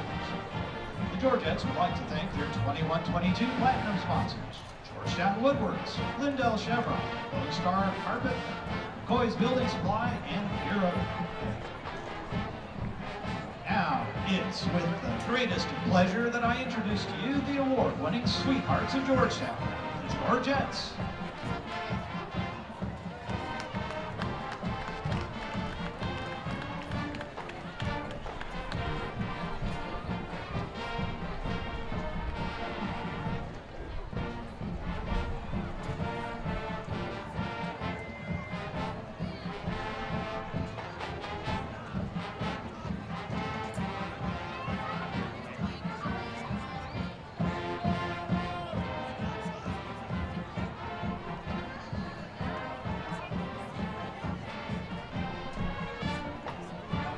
Georgette officers are Lieutenant Annabelle Gorham,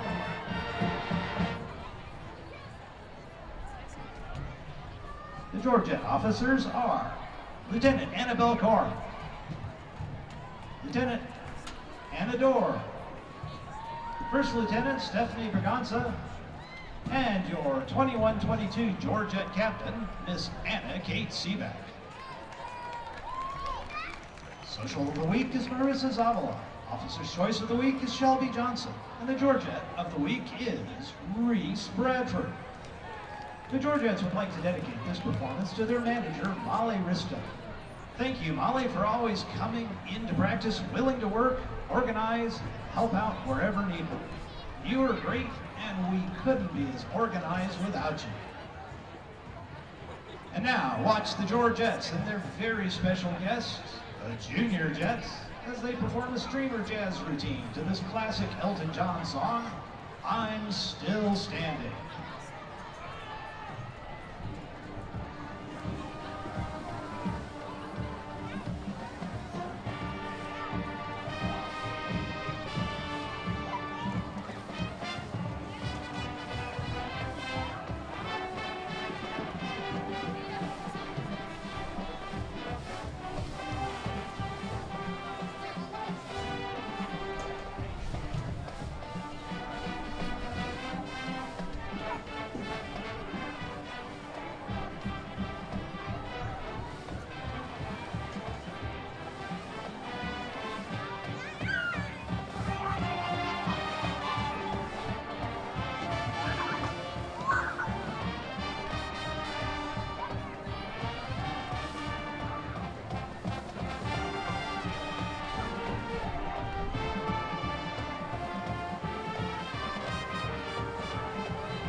Thank you, ladies and gentlemen. The Georgettes are under the direction of Ms. Nikki Rosser.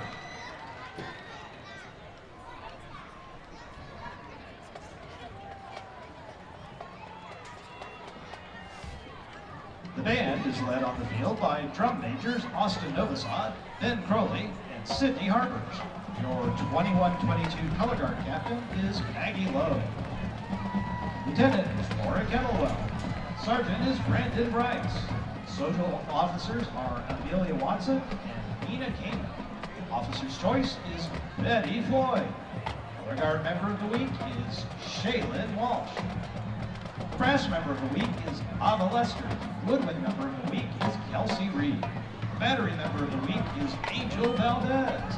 And the front ensemble member is Levi Stebovato. Eagle Band families of the week are the front ensemble and the loading crew. Our Eagle Band parents of the week are our amazing pit and prop crew. Congrats all.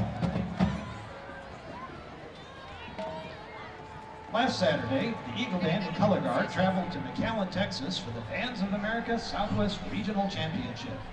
The band placed second in Class 3A while winning Outstanding General Effect and placed 6th overall out of 21 bands. Make history by being the first Eagle Band to make finals at a BOA contest. Congratulations, Eagle Band and Color Guard. The Eagle Band would like to dedicate tonight's performance to our coach, Chuck Griffin, and our mighty Eagle football team.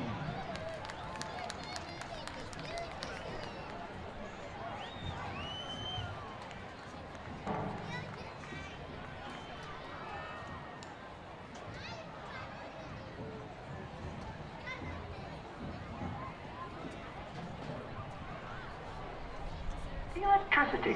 You know electricity works hard for you. So don't you take electricity lightly. You should know all about it. You can make your family's life. Now, please enjoy as the Pride of Georgetown presents our 2021 competition show, What's Current? Electrically, you can have more time for fun and pleasure. Family moments you will treasure. It's an opportunity to live better electrically.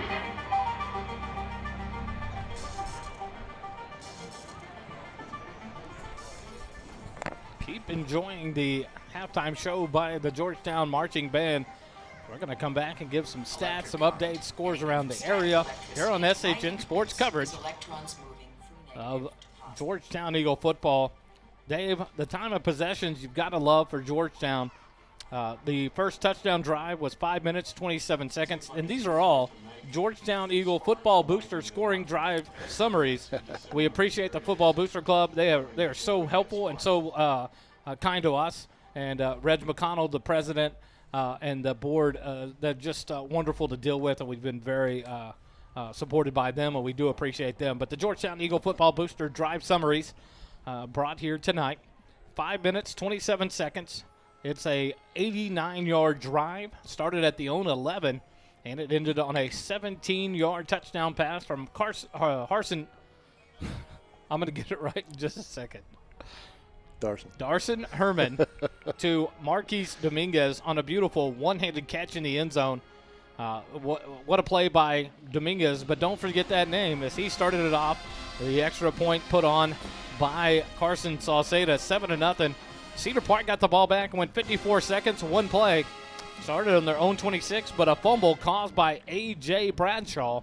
The Punisher gave Georgetown the ball right back at their own 41 at the 41-yard line at Cedar Park, and that 11-second drive was capped off by a 41-yard touchdown play by Marquise Dominguez to Andrew Petter on the old backwards lateral from Darson Herman to Dominguez on the far side of the field.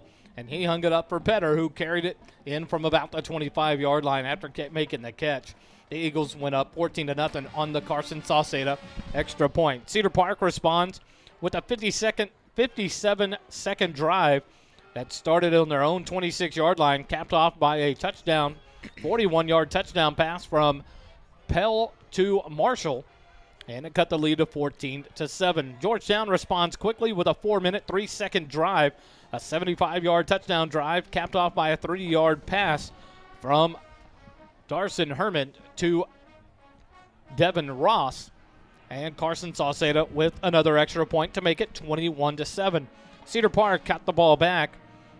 The drive lasted 59 seconds. They only got a total of 2 yards on the drive, and they were forced to punt. And Georgetown went back to work with a 3-minute, 56-second drive that started at their own 37-yard line, capped off by a touchdown of 17 yards from Tucker Griffin to Hayden Daring.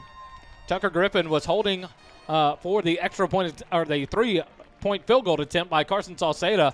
He pops up and hangs it out to Daring at the 7-yard line, who takes it in for the touchdown. The nice trick play there moved the score up to 28-7 on the Carson Sauceda extra point. Cedar Park responded with a 37-second drive. They got it at 2:35 left in the half and scored with 46 seconds left.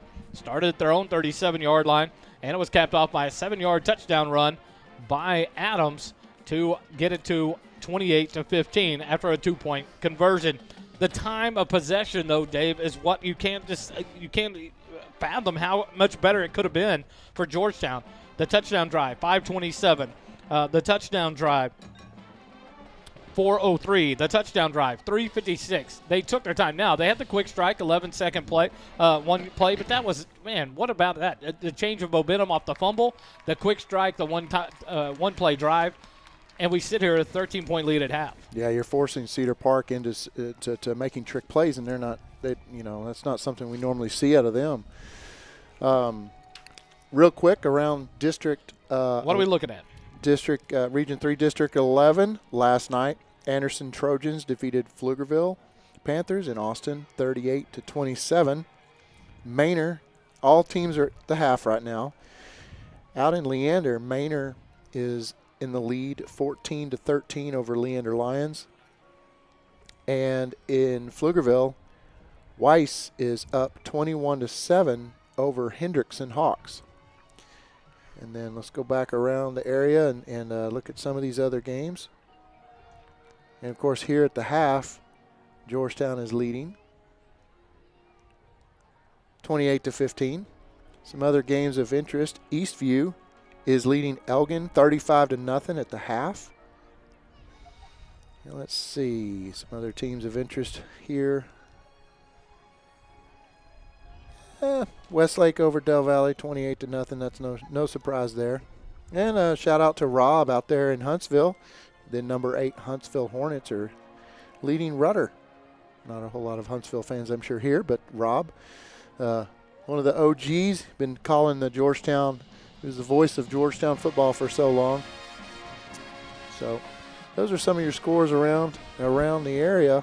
Nothing really crazy standing out right now. So I like also watching some of the teams to our west, like Magnolia and Brenham and some of them as we start to get toward district. But how about our band?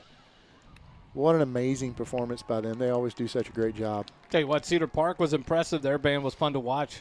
Their sound beautiful. But, yeah, the Georgetown Eagle Band just putting on another great show here at the half. The Georgettes with the campers that came out tonight and getting a chance to be on the field with the Georgettes. It's fun to see that. On the light blue shirts, those are the junior Georgette camp. Georgetown Eagle Band finishing up here. Halftime almost to an end. The Eagles warming up here on the near sideline by the Eagle Inflatable. The Cedar Park Timberwolves on the far sideline as they ready to come out here in the second half. Cedar Park will receive the kickoff to open up the second half as they deferred at the opening coin toss. But the time of possession just what was the total time of possession? You said it's 28 to. I'd have to come back and add it all up, but it's just amazing. Even the first drive where we go out and we ended up punting, it was a 2-minute, 4-second drive. Cedar Park responded 2:35. They punted. And Cedar Park breaks out onto the field, blowing their fire extinguishers at each other. And what I think about is Georgetown's got to stay focused and disciplined the entire time. Don't get cocky. Don't get confident. This is still the Cedar Park Timberwolves. And you have to every play is a huge play, and you've got to focus on everything. So, yeah, we might have the lead, but I have seen us blow the lead before at Gupton. Oh, and it's easy to do against a team like this. And so, yeah, you're right. The defense has a challenge opening up the second half on the field against a good Cedar Park football team. You can talk about Cedar Park having a new coaching staff and a lot of new things and a lot of younger, experienced players as well. When you have a team like Cedar Park, they reload year after year as well. It's like a Liberty Hill. It's like a Westlake. It's like a Lake Travis. These programs aren't good for no reason. They reload year after year, just like this Georgetown Eagle team, as they come running through the Big G down on the north end zone. I will say that at the Booster Club meeting, Coach Griffin said that Cedar Park has all of the teams. So it was a complete Georgetown versus Cedar Park week for us. And some of the other weeks we've had to, the JV teams have had to find some other competition. But this week, Cedar Park is a big program just like Georgetown. They've got all the 4 other football teams. And Coach Griffin talked about that earlier in the year. Yeah. There's only like 4 in the area. Right. Georgetown and Westlake is another one. Westlake's got a lot of teams. Liberty Hill and Cedar Park as well. But 4 big, talented programs that reload year after year. As the referee, line judge, barely gets out of the way of the inflatable coming off the field. Kyle Herman and his team doing a great job. I tell you, we had so much fun. Kelly and I helped out with that inflatable, and that's the way I got involved in the Booster Club and really got involved with Georgetown football, was helping out with the Booster Club and being down on the field. And you get to stay down there if you want to and watch the action from the field because you've got a sideline pass. So anybody wants to get involved, it's fun. Quick shout out. Emily, your daughter, yes, who was the fan stand recording guru for this team for 2 or 3 years, just got accepted to Texas A&M, unfortunately, this week. And so assignment for her is she'll be moving from Lynn to A&M. Congrats to Emily. Super I know proud. You are a proud dad. Oh, my gosh. Ball kicked off, fielded at the 18-yard line by the Timberwolves. Break free, gets it to the right side. He's got to shake a man, and he's going to get drugged down. That's going to be the sophomore Russell. The ball came free. He got it back at the 48-yard line of Georgetown. And so Cedar Park starts with a big return all the way from their 18-yard line to the 48-yard line of Georgetown. That's where they'll take over with 11:52 left in the third quarter for their first possession of the second half. All right, so let's see our Georgetown defense settle in here and do what they did in the first quarter and stifle that run and shut down that pass game for Cedar Park. First and 10 from the Georgetown 48. 2 receivers left, 1 right for the Timberwolves. 1 running back, offset to the right of Pell in the shotgun formation. They'll hand it to Adams. Cut back at the 50 to the 45. Hit there, and he's been stacked up. He'll drive forward to about the 43-yard line. It'll be a gain of about 5 yards to bring up 2nd and 5 for the Timberwolves. From the Georgetown 43-yard line. 3 receivers left, 1 right. Now Adams offset to the left of Pell. He'll go in motion left. Pell, he'll swing it out to Adams. He catches it about the 46. Out across the 40, leaps over a defender out of bounds, and it'll be a Timberwolf first down at the 35-yard line of Georgetown. Well, the fans can't, I don't know if they can see it, we can pan down there, but the entire student section is jumping up and down, and it has an effect on the press box. It actually, if you're sitting still, it's rocking back and forth. It's just that movement down there. First and 10, hand it off to Adams. He runs hard forward, runs over a defender, and falls forward all the way down to the 26-yard line of Georgetown. It's a big 9-yard gain on first down. Adams running hard north and south for the Timberwolves. It'll bring up 2nd and 1 from the 26-yard line of Georgetown.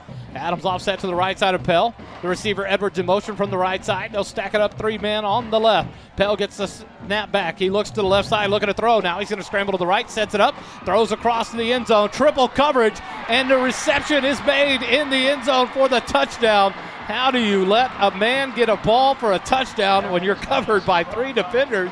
That's how you do it, as number 5, Nick Grulin, comes up with the reception. A 26-yard touchdown pass from Pell to Grulin for the Cedar Park touchdown. Yeah, that's unfortunate. The other 2 defenders were trailing behind, and they weren't going to make up that distance to get out there and make a difference on that catch. Extra point attempt for the Timberwolves with 10:46 left in the third quarter. 7-point lead for the Eagles, 28-21. False start on the offensive line, and they're going to call it there. listen to the field, Mike. Ball start. Cedar Park, number 81. 5-yard penalty remains a try. I love that field, Mike. Ball start whistled on Matthew Mueller. The sophomore tight end moved a little early. The Eagles were coming after that extra point attempt. So they'll back it up 5 yards and try the extra point again. This one will be from the 15-yard line, so it'll be a 25-yard extra point attempt for the Timberwolves. No receivers out wide. Snap back. Here come the Eagles. The kick is up, and it is good. And the lead cut to 6 now for the Eagles, 28-22. The Eagles lead it over Cedar Park with 10:46 left in the third quarter. So Cedar Park answers back quick, Dave. You talked about it. They get the ball back, and this is what, if you're the Cedar Park coaching staff, this is exactly what you draw up. Is you want, that's why you defer. You want the ball at the beginning of the second half to try and change some things. And now what Georgetown has to do is settle in and have a good scoring drive, because I believe there hasn't Cedar Park has probably put about 15 points on the board or more since Georgetown has scored. So it's pretty much been a shutout of a little while for Georgetown. So it was 28-7. So far, it's a 15-0 run for Cedar Park. And that's where I was getting at the end of the first half. You just nailed that ball out the last 46 seconds. No momentum change. Yeah. You just gave up a touchdown and a 2-point conversion. They come out and have a big kickoff all the way to the 48-yard line of Georgetown, but only a 48-yard drive that takes 1 minute and 6 seconds for the Timberwolves, and they cap it off with that 26-yard touchdown pass. And I got to think they just don't want any. At this point, you do have the lead going into halftime. You don't want to have another, risk any mistakes. The kick deep down the near side of the field, fielded at the 10-yard line by Petter. Up past the 20, 25, dances there, gets up to about the 27-yard line. He's got so much speed when he gets into the meat and potatoes of the special teams right there. You just think he's fixing to bust out for the whole run back. 28-yard line is where the Eagles will start. A nice 18-yard return by Andrew Petter. And the Eagles will start with 10:39 left on the clock. 28-yard line, it'll be first down. Their own 28-yard line. The Eagles will start one receiver left, 2 receivers right. They'll be going south to north here in the third quarter. Ross offset to the left of Herman in the shotgun. Quick, fake the handoff, and now Herman keeps around left side. Block from Hawkins up past the 30, spin around, carry a couple of tacklers past the 35, and now the whistle will blow as Herman goes out of bounds at the 35-yard line. A nice run of about 7 yards on first down, brings up a second and 3 for the Eagles. The running attack is going to be I believe the offensive choice here in the second half for the Eagles. Burn the clock, ball control, and try to keep driving down, tire out this defense. Like Kelly was saying, noticing hands on the hips in the first half. Right. Keep doing it here in the second. 10:30 left in the third quarter. Second and 3 for the Eagles. Snap back, fake the handoff. Herman, quick pass out to the left side to Dominguez. Up past the 40, 45-yard line. He's pushed out of bounds there. That'll be a borrow from Morrow first down up to the 46-yard line for the Georgetown Eagles. In non-district play, we saw a lot of great catches out of Dominguez, but we saw a couple of drops. Now we're really seeing that connection between Darson and Dominguez. They're really, it's really becoming an exciting connection there. First and 10 from the 46-yard line. Petter in the pistol behind Herman. Turn around, hand it to Petter. He breaks outside, makes a man miss. Up across the 45 to the 46, back to the line of scrimmage. I tell you what, you got to appreciate the fact that Petter could do that, because Petter got that ball about 7 yards behind the line of scrimmage, right, and had every opportunity to be tackled for a loss. Yeah. Luckily, gets back to the line of scrimmage and brings up a second and 10 for the Eagles here with 10 minutes left in the third quarter. But, one big hit there where he doesn't get out of the way of that tackle. They're way behind the chains on the second down. Yeah, he almost had him. It looked like he had him on his jersey, but he shifted around him. 2 receivers right, 1 left. Ross set to the left of Herman in the backfield. Now in motion is Petter. He'll swing back and all the way to the left side. Pump fake there. Herman looking to go long. Now he's going to come short. Should have been pass interference as he got there early. Number 9 on the defense, Hufford. Looks like he ran into Dickman. before the ball got there. No penalty flag thrown there. We're very, very fortunate that wasn't an interception. It's triple coverage right there, and it looked like Dickman had to slow up just a little bit or come back to get that ball. 3rd and 10 now for the Eagles. Big 3rd down here to try to maintain control of this ball here in the 3rd quarter, leading by 6. Cedar Park making some noise over there. 3rd and 10 from the 46-yard line. Motion left, fake the handoff, and now wide open. He's got him. Wide open, Dickman, and Dickman drops it at the 15-yard line. He was walking in for the touchdown. Oh, man. The first heart goes attempt- out for him. The first attempt to Drayton Dickman, and he drops it for a touchdown, a sure touchdown at the 15-yard line. Goodness. Herman laid it out there right into his hands, hit him in stride. What a beautiful pass from Herman. So now the Eagles have to decide what to do. 4th and 10 on the incompletion. That's a big drop there. Petter was wide open, headed towards the far hash marks, and Dickman came wide open down the middle of the field and just couldn't pull it in. It'll be 4th and 10 now from the 46-yard line. Herman will back up. It's going to be a quick kick. He gets the snap, punts it away from the 40. Low line driver. It's going to bounce at the 18. Roll inside the 5 into the end zone for the touchback. If he puts a little bit more air under that, he kicks such a line drive to keep it away from the defensive back, that drop back. Yep. But that's going to be a touchback on the punt by the Eagles. Cedar Park takes over with 9:21 left in the 3rd quarter. Yeah, that's a bummer. You really wanted Georgetown to come out and get some points on the board right there and slow down this and flip that momentum shift that the Timberwolves have right now. 1 minute, 18 seconds on that drive. Capped off by a punt by the Georgetown Eagles. They take over at their own 20-yard line. Hand it off to Adams. He's hit immediately. No, the quarterback kept it. Pell right up the middle of the field. 35, 30, 40, 45, 50, 45 of Georgetown. I completely missed that. I thought he was wrapped up. I thought he handed it to Adams, and he got drilled about the 15-yard line. Pell kept it, and a big run all the way down to the 44-yard line of Georgetown. 1st and 10 for the Timberwolves. Quick snap. Now he'll hand it to Adams. He hits a man and gets stuck right there, and here come 4 or 5 Eagle defenders, and Adams goes backwards after a 2-yard gain. 2nd and 8 now from the 42-yard line of Georgetown. Pell with a great read option there to pull it out of Adams' stomach and get the big gain. Yeah, that it fooled me. 36-yard run by Pell. 2nd and 8 now from the 42. Handed off to Adams, cut back down to the 40. He's hit, now he's dragging a man. He can't get him down, and he finally does right at the 35-yard line.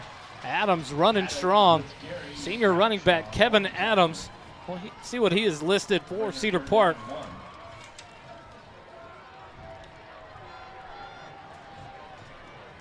.59", 201 pounds. A senior running back. 3rd and 1, hand off to Adams, cuts it back across the 45, 35, 30, 25, 20, and he's finally drugged down inside the 20-yard line, make it the 17-yard line. A big run for the senior running back. 1st and 10, and now Adams is going to catch a breather. Back him up to the 17, 1st and 10 for Cedar Park. 8:05 left in the 3rd quarter. The Georgetown defense on their heels right now. Snap back. They'll hand it off to the new running back. I think it's Nicholson.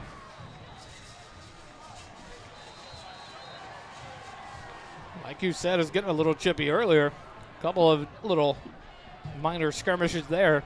Player helmet came off. He's coming out of the ball game. New running back is 29 Nicholson, right? The junior running back, Tyree Nicholson. Yeah, you just feel like this momentum has shifted. Cedar Park has really figured out something, a wrinkle in Georgetown's defense. Pell looking to pass, 2nd and 7. He scrambles out, he runs outside, sticks the ball forward as he runs out of bounds. We'll see where they mark him on the near sideline. They're going to mark him out at the 11-yard line. They'll spot him out of bounds at the 11-yard line. That'll bring up 3rd down. It's going to bring up a 3rd down now for Cedar Park from the 11. Pell back, hands it to Nicholson right up the middle. He runs past a couple of defenders into the end zone, and Cedar Park takes their first lead of the ball game. 28-28. It's a tie ball game, pending the extra point.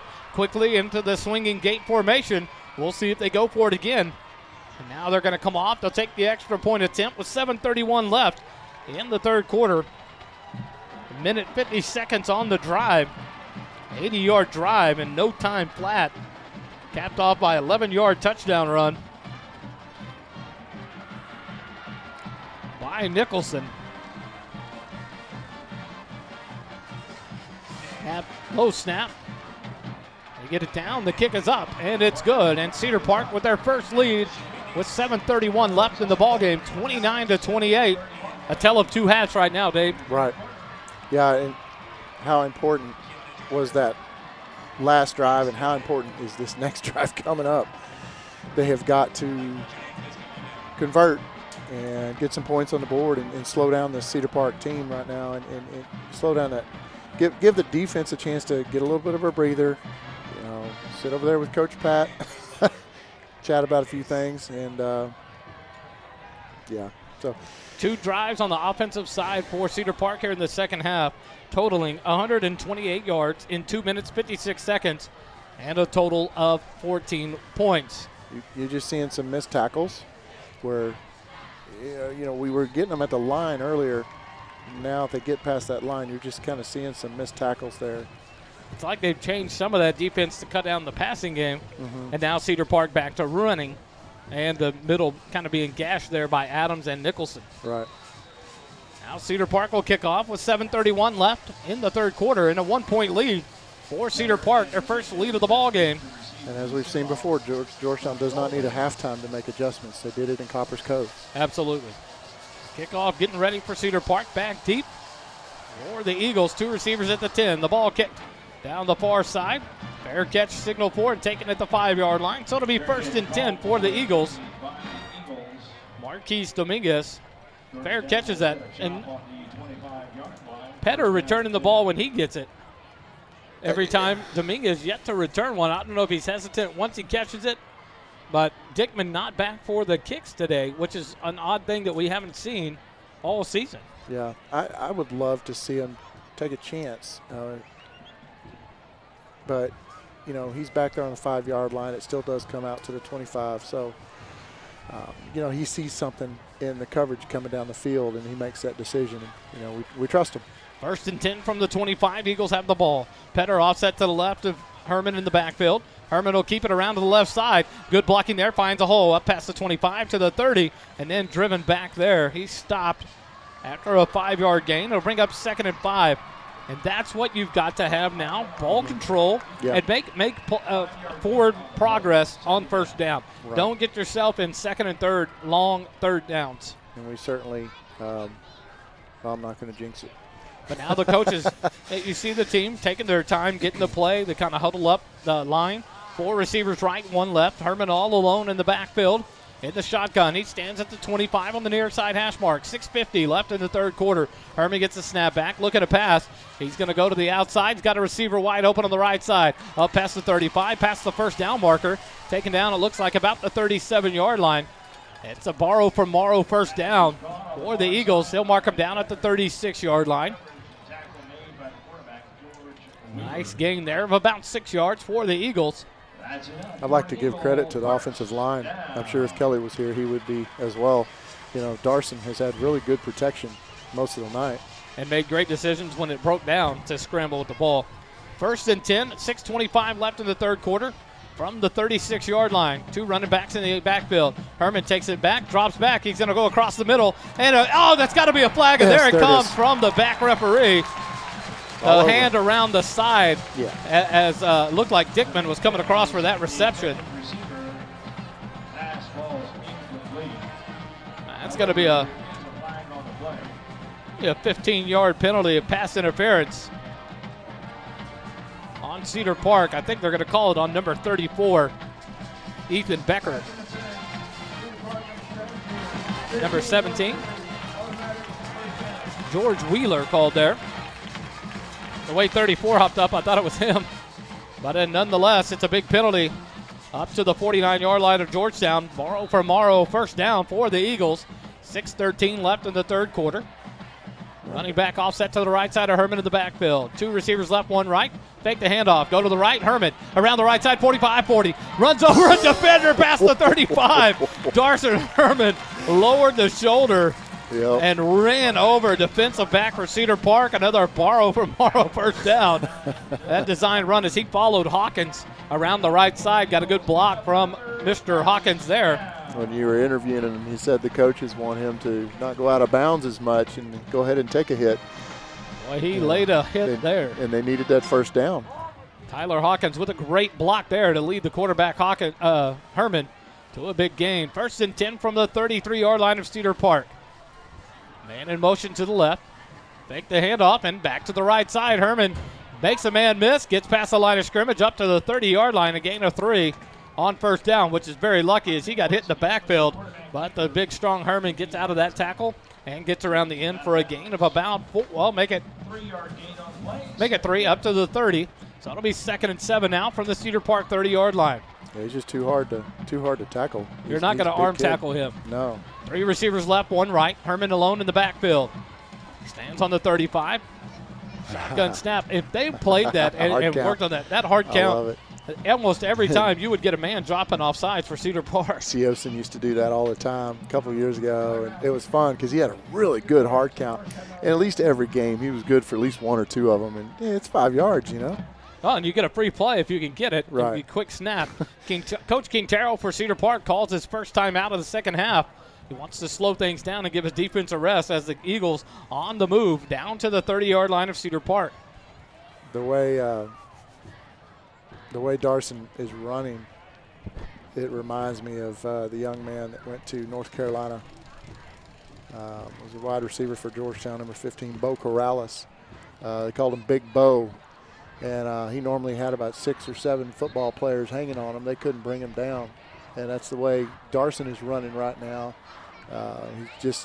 They're not, over here on about the 40-yard line. There's about 5 or 6 guys hanging on him. They couldn't get him down.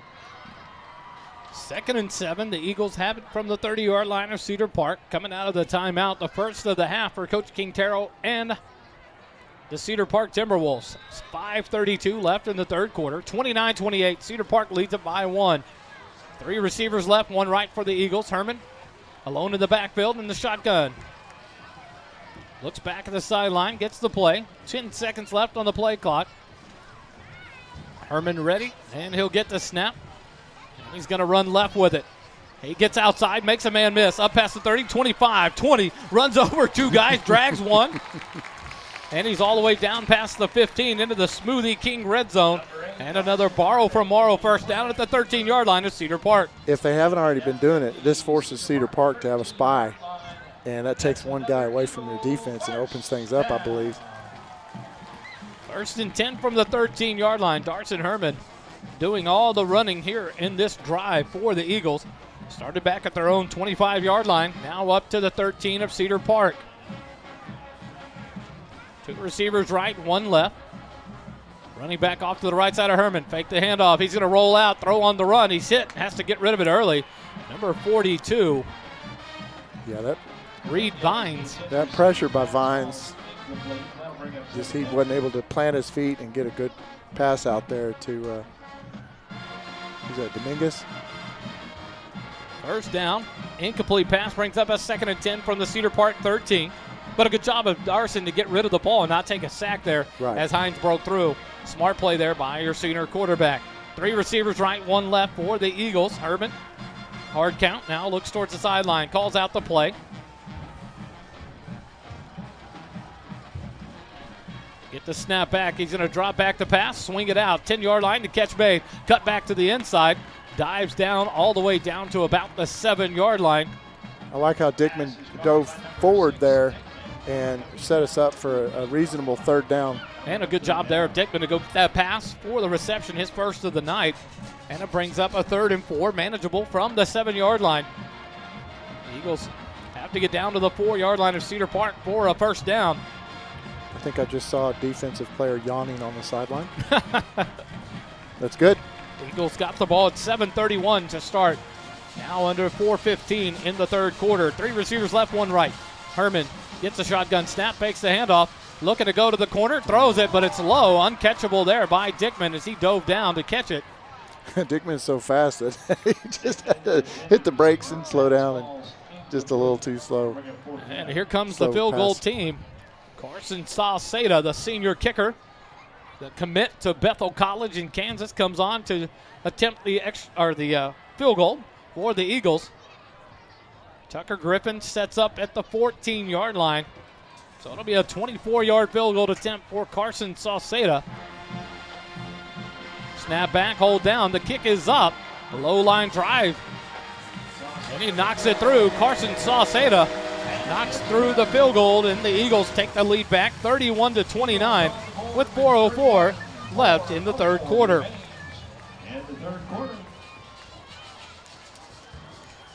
They got all the way down to the Cedar Park 7-yard line before the 24-yard field goal by Carson Sauceda.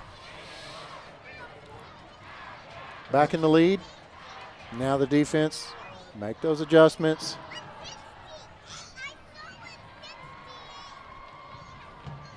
Nice drive for the Eagles.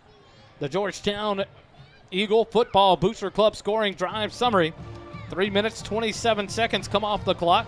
The Eagles start at their own 25-yard line and they end up at the 7 of Cedar Park. A nice drive there, but the drive stalled out on the last incompletion from Herman to Dickman. And it's capped off by a 24-yard field goal by senior Carson Sauceda to give the Eagles the lead back here in the ball game, 31-29. And the Eagles line up to kick it off from their 40, the three-headed kickoff monster, as we have so lovingly termed it this year. Yep. Sauceda there to kick. And his two cohorts all approach. Sauceda, number 37, kicking for Georgetown. Sauceda calls it off, and then he'll boot it away. It's a little humpback kick over the front line, fielded at the 35. And a big hit there up to the 38-yard line. The same trio out there to kick the ball, 29 and 30 and 37. But here you give Cedar Park great Short field field position with 4 minutes left in the third quarter. They'll start 1st and 10 at their own 39-yard line.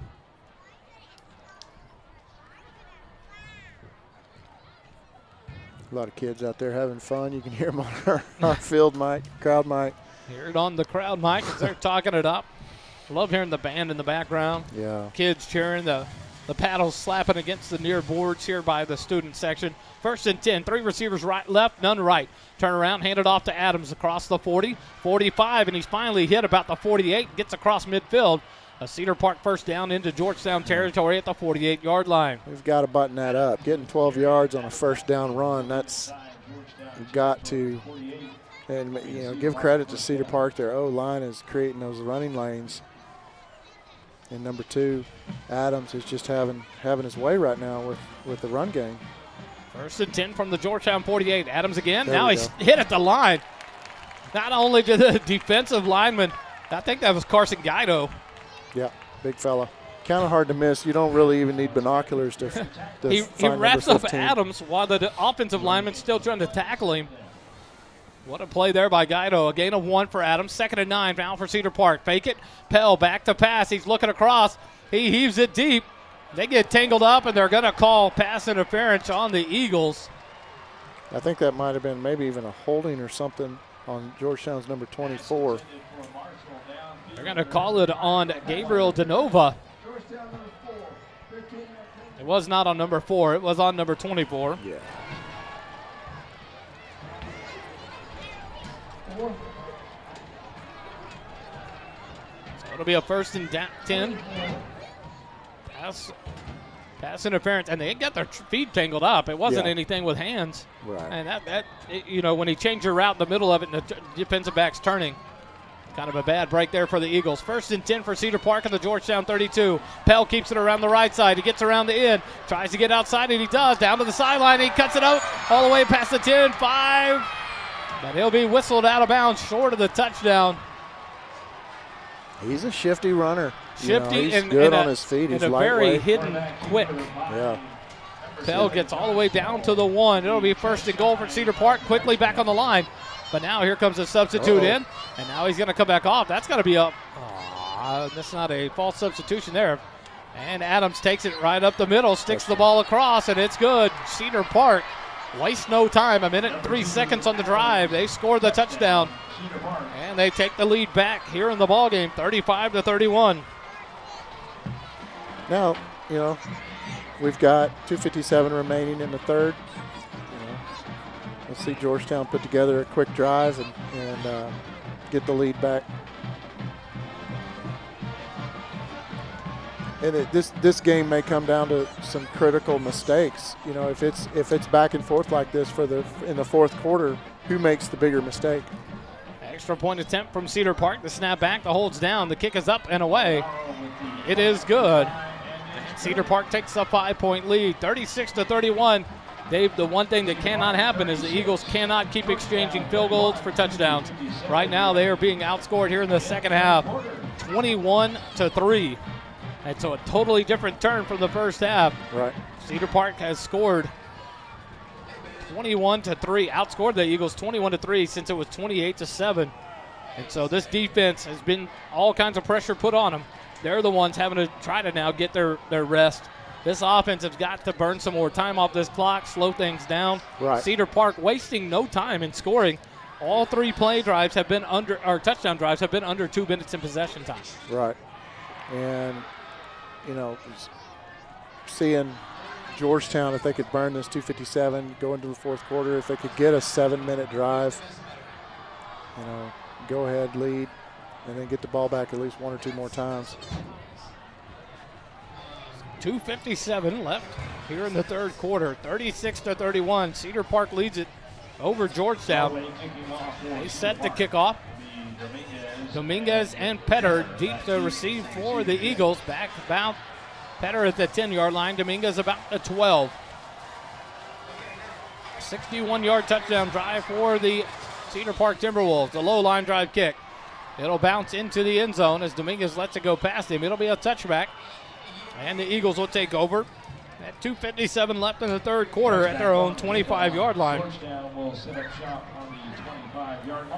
Very important opportunity here for the offense to take some time off the clock and to burn some yards here and get down and score a touchdown to take this lead back, but to give that defense a rest, get this into the fourth quarter. I think you're right. It's going to be big mistakes. If anyone makes a big mistake, and it may be who has the ball last in this ballgame, Dave.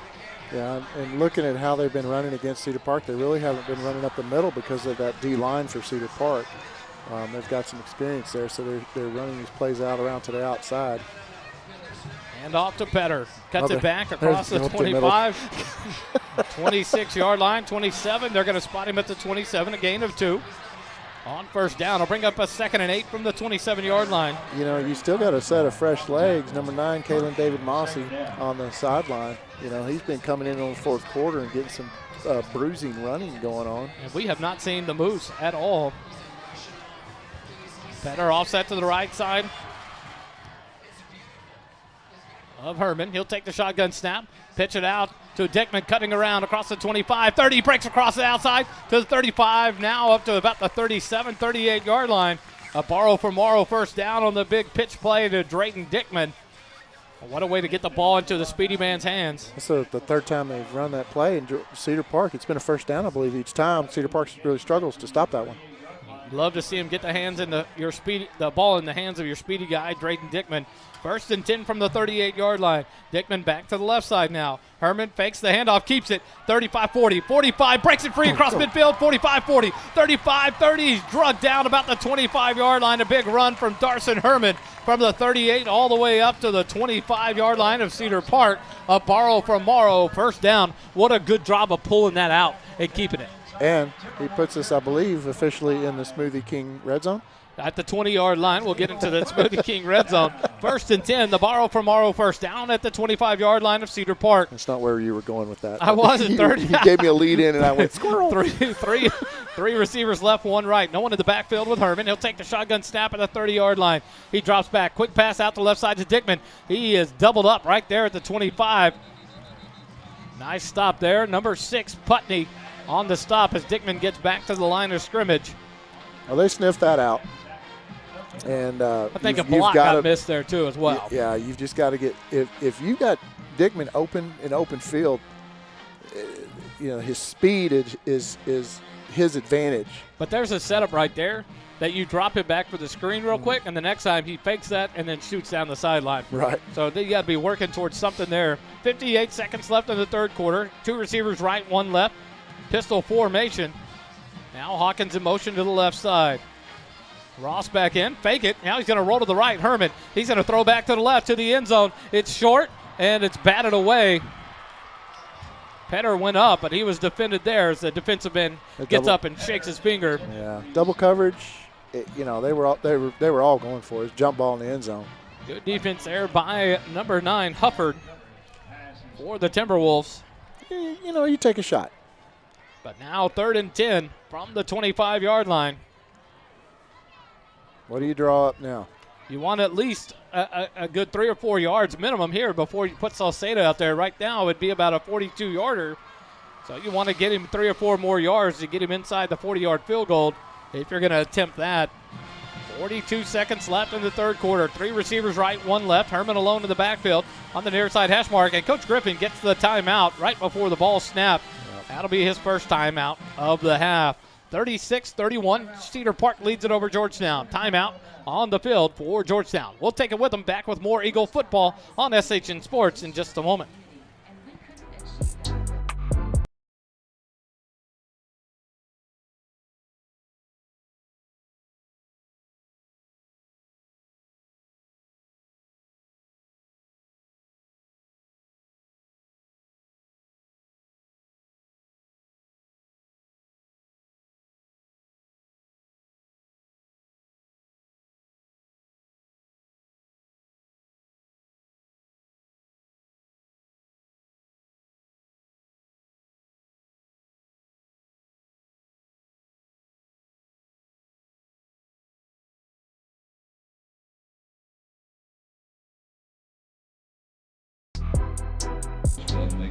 Live back here, SHN Sports coverage of Georgetown Eagle football from Birkelbach Field on the campus of Georgetown High School. 36-31, Cedar Park leads it by 5. 42 seconds left in the third quarter. The Eagles have it 3rd and 10 from their own 25-yard line. The Cedar Park band blasts away on the far sideline. Waiting for something here. The referees all consulting at about the 29-yard line of Cedar Park. I think they all wear the earpieces now where they can kind of chat a little bit. See what they do now. Now they all back it up. 3rd and 10. The Eagles have it at the 25 of Cedar Park. Play clock starts. 42 seconds remaining. Herman in the backfield all by himself. He'll take the shotgun snap. He drops back. He's looking to go down the near sideline. Dominguez breaks away, and a touchdown catch. Georgetown Eagles. Marquise Dominguez. What a pass from Darson Herman. Wow. And what a catch by Marquise Dominguez. His second touchdown reception of the night. A 25-yard pass and catch. And he makes it just over the outstretched arms of the defensive back. Now the Eagles going to go for 2. They took a 1-point lead, 37-36. They want to get the 3-point lead. Now here it comes. 12 seconds left on the play clock. Herman, 4 receivers left, 1 right. They've got to get the playoff. 6 seconds left. Herman drops back. 4 seconds on the play clock. Shotgun snap into his hands at 2 seconds. He's going to throw it away to the right side. And there is a penalty on the defensive back. It looks like on number 6, Putney. On the far side. Pass interference, and now it's going to be first 2-point attempt. The Minutemen press extra 2-point attempt from the 1-yard line. And Dominguez was being held too. Credit to that young man. He made that incredible catch there with the defender all over him. So, and they didn't call that, which is fine. Touchdown. He made the catch, and we'll take the touchdown. Yeah. 25-yard touchdown pass from Darson Herman to Marquise Dominguez, who has 2 touchdown catches and a touchdown pass here in the game against Cedar Park. It's going to be a 2-point conversion from the 1. They're going to hand it to Petter. Petter around the right side, runs over and dives in, and it's how are you going to stop him short? No. The ball comes loose. Let's see who has it. It's either a 2-point conversion or the Cedar Park gets the ball, which means absolutely nothing other than a attempt no good. Once that ball cracked the line, it's a dead ball. Not sure if they'll show any kind of replay on that one. Up on the big screen, Petter dove for it. Now they're talking about it down here on the end zone. But the call's going to stand. The 2-point conversion attempt, no good. But the Eagles take the lead, 37-36 with 35 seconds left in the third quarter.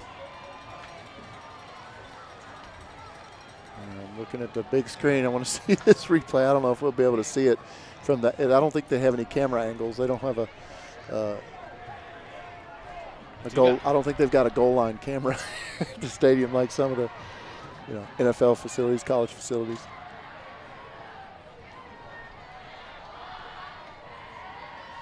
But a nice drive response for the Eagles. We talked about that. They needed to burn some clock, which they did. They burned up the remaining, most of the remaining third quarter, and gave Coach Patterson a chance to visit with his defense and get dialed in again. And let's see. The Georgetown Eagle Football Booster Club drive summary. The Eagles take the ball 75 yards in 2 minutes and 22 seconds off the clock, capped off by a 25-yard touchdown pass from Darson Herman to Marquise Dominguez. The 2-point conversion attempt, no good. So the Eagles lead it by 1, 37-36 with 35 seconds left in the half. Onside kick attempt. The ball goes out of bounds. It's almost like the kicking team wasn't ready on the far side. It went about eight yards. And Carson Alceda hit it pretty hard. The kick goes out of bounds, and that's going to give the Cedar Park a short field again. The third one of the half. You can't have that. 5 yards out, the ball went out. First down. Cedar Park on the Georgetown 48. Cedar Park, like they did to start the second half, starts on the Georgetown 48-yard line. It's almost a costly turnover, really. You give them the ball in your own end of the field. You hate to do that to an offense that right now is just running it kind of down your throat. Now you're putting more pressure on your defense to really come up with something big right here. Bell takes the shotgun snap, hands it off to Nicholson, up past the 50-45. He's hit there, falls forward to about the 43-yard line of Georgetown. It'll be a gain of about 5 yards, bring up a 2nd and 5 for the Timberwolves. Out of the backfield, Geico on the tackle. Guido on the tackle, 2nd and 5. 14 seconds left on the clock. Pell gets a shotgun snap. He drops back. He's looking to go deep, and he does. Has a man wide open, but he overthrows him at about the 10-yard line. It's incomplete. That'll bring up 3rd and 5 now for Cedar Park with 5 seconds left in the third quarter. That was a good job on our secondary. It was overthrown. It was just out of his fingertips grasp there. Good coverage. That does bring up, 3rd and 5 with 5 seconds remaining in the third quarter. 2 receivers right, 1 left for the Timberwolves. Pell in the shotgun. Gets the snap back, hands it off to Nicholson. He breaks it to the left side, but he's going to be stacked up about the 40-yard line. Make it the 39. It's going to bring up 4th and 1 at the end of the third quarter. We'll take a break. They'll switch into the field. Cedar Park will have it 4th and 1 at the Georgetown 39. 37-36, the Eagles lead it. We'll take a timeout. Back with more Eagle football here on SHN Sports in just a moment.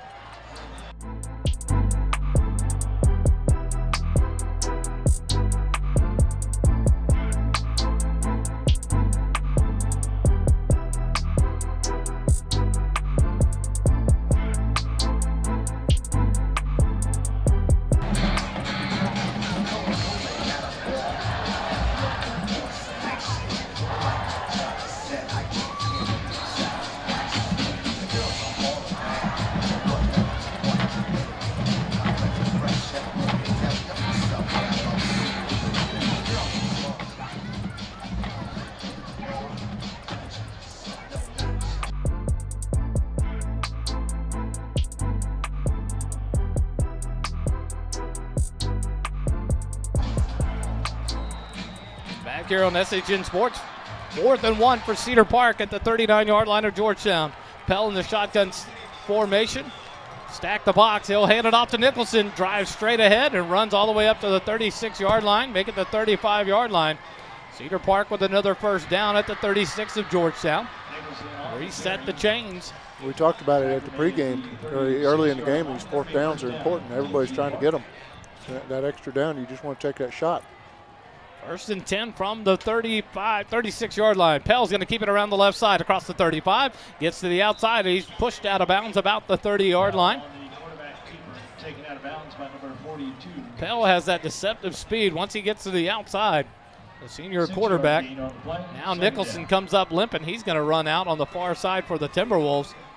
That's the junior running back, Tyree Nicholson. Adams back in. 2nd and 4 from the 30-yard line. Pell takes the shotgun snap, fakes the handoff. He drops back to pass. He's looking across the middle, got a man open, gets past the defender, throws it up, and he catches it, brings it down at the 1-yard line. What a spectacular catch by Grulin for Cedar Park. And now a flag comes in there. Trent McConnell on the coverage. See who the penalty's on. I think it may be on Grulin, like you were, as you were saying his name. I think the taunting. He went up high and got that ball. He climbed the ladder. It was a beautiful catch. We're going to go to the field, Mike. Unsportsmanlike conduct, Cedar Park number 5. Cedar Building, first and 10. Number 5's first unsportsmanlike. Number 5, Grulin, whistled for the unsportsmanlike conduct after the play. So that'll back Cedar Park up to the 16-yard line. It'll be 1st and 10 from the Georgetown 16. He made a great catch, but then got up and evidently looked like he just kind of ran his mouth in a taunting towards McConnell. So it cost Cedar Park 15 yards. 1st and 10 from the 16. Pell gets it, hands it off to Adams across the left side, across the 15, 10, spins around, breaks 2 tackles, and into the end zone is the running back Adams. A 16-yard touchdown run. Arm tackles are not going to stop that big man. And neither did Jackson Harvey, the offensive line, the senior offensive lineman for Cedar Park. He gets up grasping his arm. I think they're going to replace him, but he was injured. Looks like he got run over by the running back on the way to the end zone. He laid out flat, poor big fella. 11:15 left. Looks like Cedar Park going to go for 2 as they lead by 5, 42-37. Shotgun formation. Pell's going to keep it around the left side. He's going to be stacked up and stopped. No good on the 2-point conversion. The defense makes a stand there, and the Eagles will get the ball back down by 5, 42-37 with 11:15 left to go in the ball game. But one thing you got to say for this Cedar Park team, every time they've touched the ball in this half, they've scored a touchdown. Yeah, what an exciting game though, Wally, so far that we've had. A lot of excitement, of course, for Georgetown early on, but this is turning into a back and forth matchup. This is what you want to see. It's just a really good competitive football game on Friday night here at Birkelbach.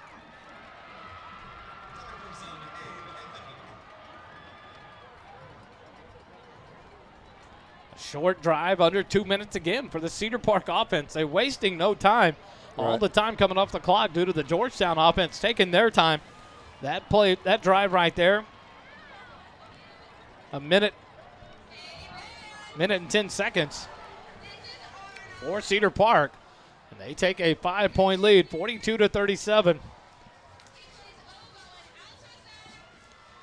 But only a 48-yard drive. They're not having to take the ball very far when we're giving them great field position. Georgetown set to return the kickoff.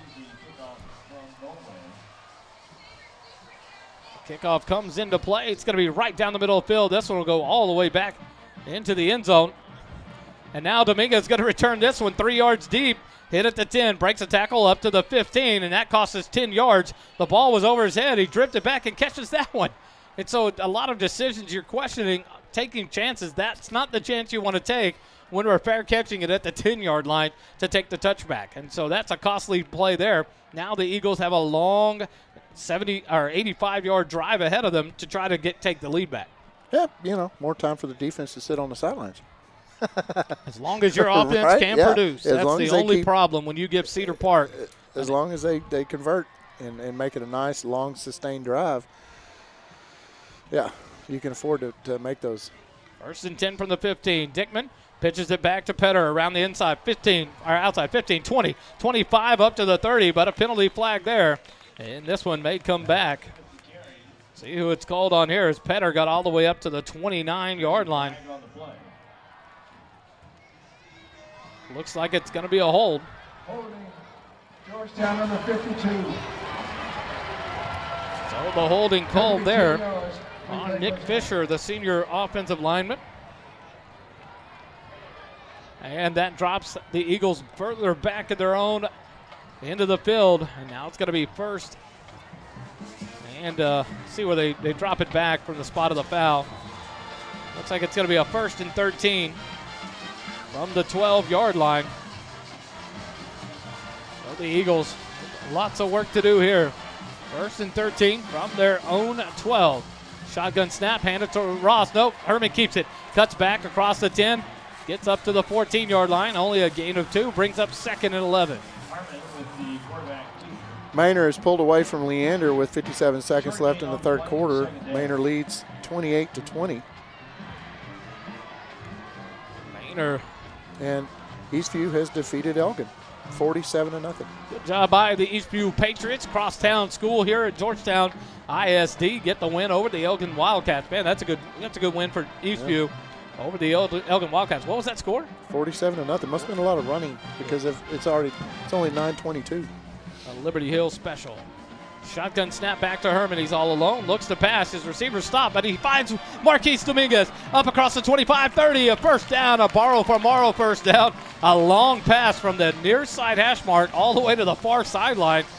And Dominguez with a big catch. It was nice because he had 2 choices over there, and the defenders got kind of, I think, mixed up on whose responsibility was whose.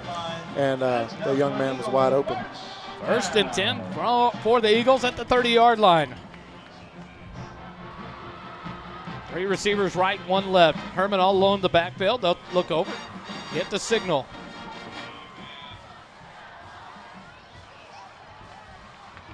Herman looks ready now. 8 seconds left on the play clock. Shotgun snap back. Looks to the right side for the pass. Hits it in the hands of Dickman at the 35, 37-yard line. He's driven back there, but a gain of 7 on first down. Brings up a short 2nd and 3 for the Eagles.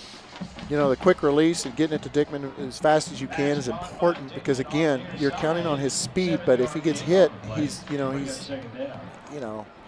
what, 5'11", 170, so you're trying to take advantage of his speed. So as fast as you can get him the ball is a big deal.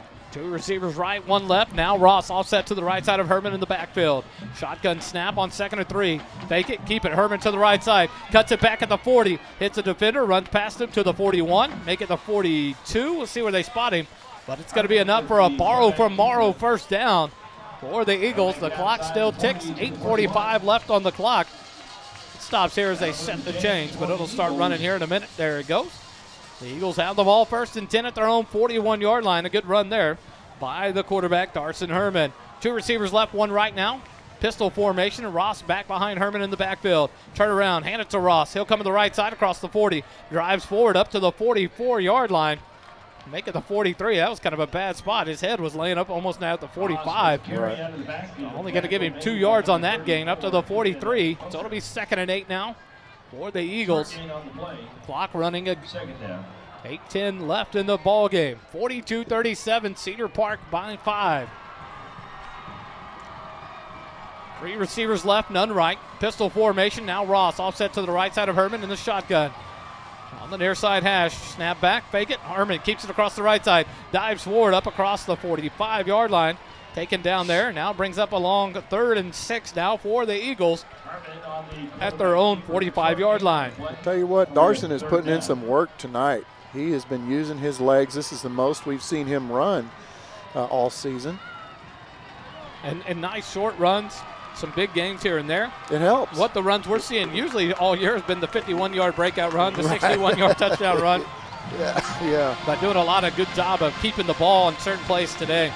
3rd and 6 from the 45. Got to get to the 49 of Cedar Park. He's got a pass for it. Gets it out to Dominguez across the 50-yard line to the 47-yard line of Cedar Park. And that's going to be a borrow from Morrow first down for the Georgetown Eagles. 7:14 left here in the ball game. Dominguez, the go-to target, clearly tonight for Darson Herman. Timberwolves territory at the 47-yard line. 1st and 10. The 47 of Cedar Park. First down. No crowd has moved out of the stands in this ball game. No, aside from the Junior Georgette campers, I think everybody's pretty much still here. The slobber knocker going here in District 11 on opening night of district play. Deep shot to Dominguez. Pass interference, great job. Dominguez doing a great job trying to go get that ball. I like them taking advantage. They know that it's going to be tight coverage, and you almost say, well, hey, let's take a shot and see if we can get that penalty drawn against us, and why not? Pass interference, Cedar Park number 10, 15 right here. Pass interference on number 10, Garrett Gasley of Cedar Park. That'll be a 15-yard penalty. And a 1st and 10 for the Eagles at the 32 of Cedar Park. 7:08 left in the ball game. Another borrow from Morrow, 1st down. How much time was on the clock when we started this drive, Wally? 11 minutes, 7 seconds. We've driven it down 4 minutes already and have it at the 32 of Cedar Park. 1st and 10 for the Eagles. Herman empty set. 2 receivers left, 2 receivers right. Shotgun snap from the near side, hash marks. Quick pass out to the right side to Daring. Daring up across the 30, down to about the 28-yard line. That was about as spread as you could get right there. That was some serious spread offense. They'll mark him down at the 29, a gain of 3. It'll bring up a 2nd and 7 now. 4-yard gain on the play. They're going to. Looks like a 3-yard gain. 2nd and 7 from the 29-yard line for the Eagles. Herman with Petter back in the pistol formation. 2 receivers left, 1 right. They stop, look back towards the bench, get the call. 7 minutes, 2 seconds left here in the ball game. Now Petter offset to the left side of Herman and shotgun snap. Back to Herman. He'll hand it off to Petter across the 30 and tackled there. 94 made a great tackle. Murray Robinson. Lucky to get back up to the line of scrimmage. I think they're starting to understand how Petter runs now. Gosh, I would really like to see Kalen David Mossy get in there and start start running that ball. Love to see the moves, and he has a deceptive speed when he hits a hole. But they are switching out Ross and Petter, fresh legs. Petter offset to the right of Herman. 1 receiver left, 2 receivers right. 3rd and 7 from the 29 of Cedar Park. Herman back to pass, swings it out to the left side. Oh, almost picked off, and that would have been a pick 6. Yeah. Number 6, Putney read that one. That's a dangerous Herman throw looked over there and threw it, and Putney read it. Yeah. We just got lucky he didn't catch it. That's why he's on the defensive side of the ball. 4th and 7 for the Eagles. This is a huge play right here, Dave. This is a big one. You're 4th and 7. You're down to Cedar Park. You've just got to go for this. You've got to. I think at this 6 point minutes, 20 seconds. You haven't stopped them in the second half, so you don't want to give them the ball without getting some points on the board. Herman back, looks to pass. He's going to go up the far near sideline, and it's perfect. What a catch! Oh, Marquise Dominguez! Are you kidding me? Lays out, makes the catch all the way down to the 4-yard line. Holy smokes. 1st and goal from the 4-yard line inside the Smoothie King red zone. Quickly back to the ball, the Georgetown Eagles. They want to get this snap quickly. 6:12 left in the ball game. Hand it off to Petter. Right up the middle. Herman keeps it. Back to the 5-yard line. Make it the 4. Maybe get back to the line of scrimmage. Nope. He's going to be marked down short. A loss of 1. Tell your family, tell your friends to go back and watch the game tonight just for that one play right there. You write them all down. Marquise Dominguez has made a name for himself, and he's just a junior. Yeah. That is the one-handed diving catch into the end zone for the touchdown. Yeah. The 25-yard perfect catch for a touchdown.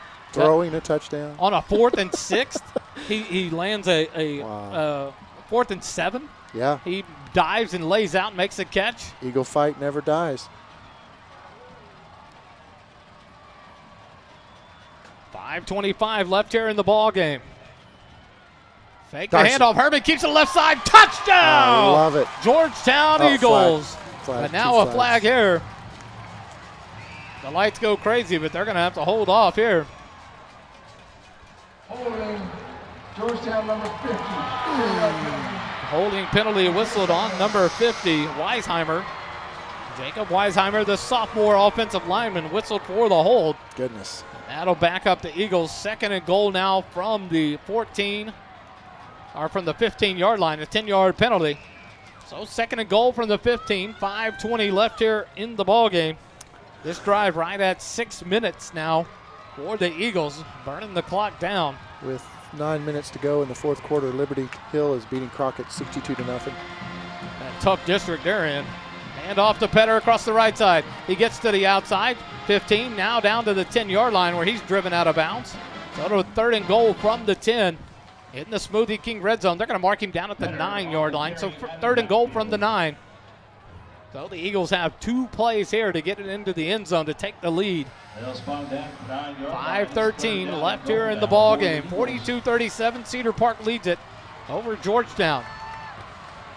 This game is so exciting. I haven't had a chance to give any shout-outs for all the people that are, commenting and listening, but we have over 200 people watching the game right now. So we thank everybody for tuning in to this broadcast of SHN Sports.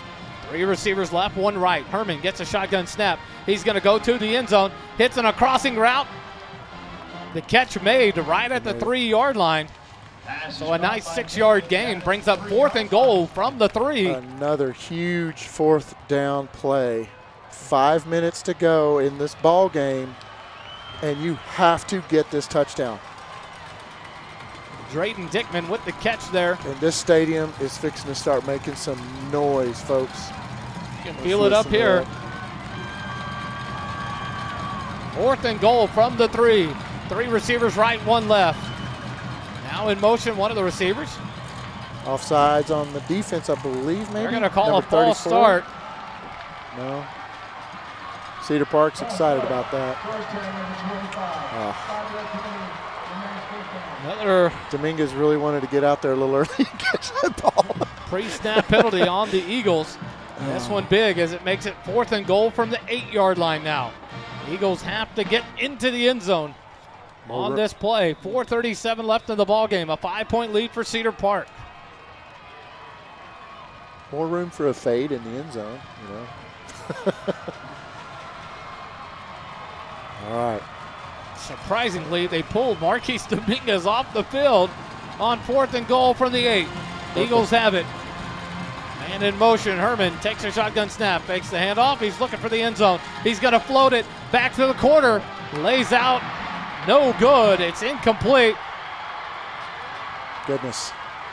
Cedar Park will take over on downs at their own 8-yard line with 4:08. They were trying to get Hawkins. That was Guido is what they called, but Yeah, I think you're right. Yeah, it was Hawkins. Hawkins in the end zone, and he just didn't quite get there. It was a beautiful fade.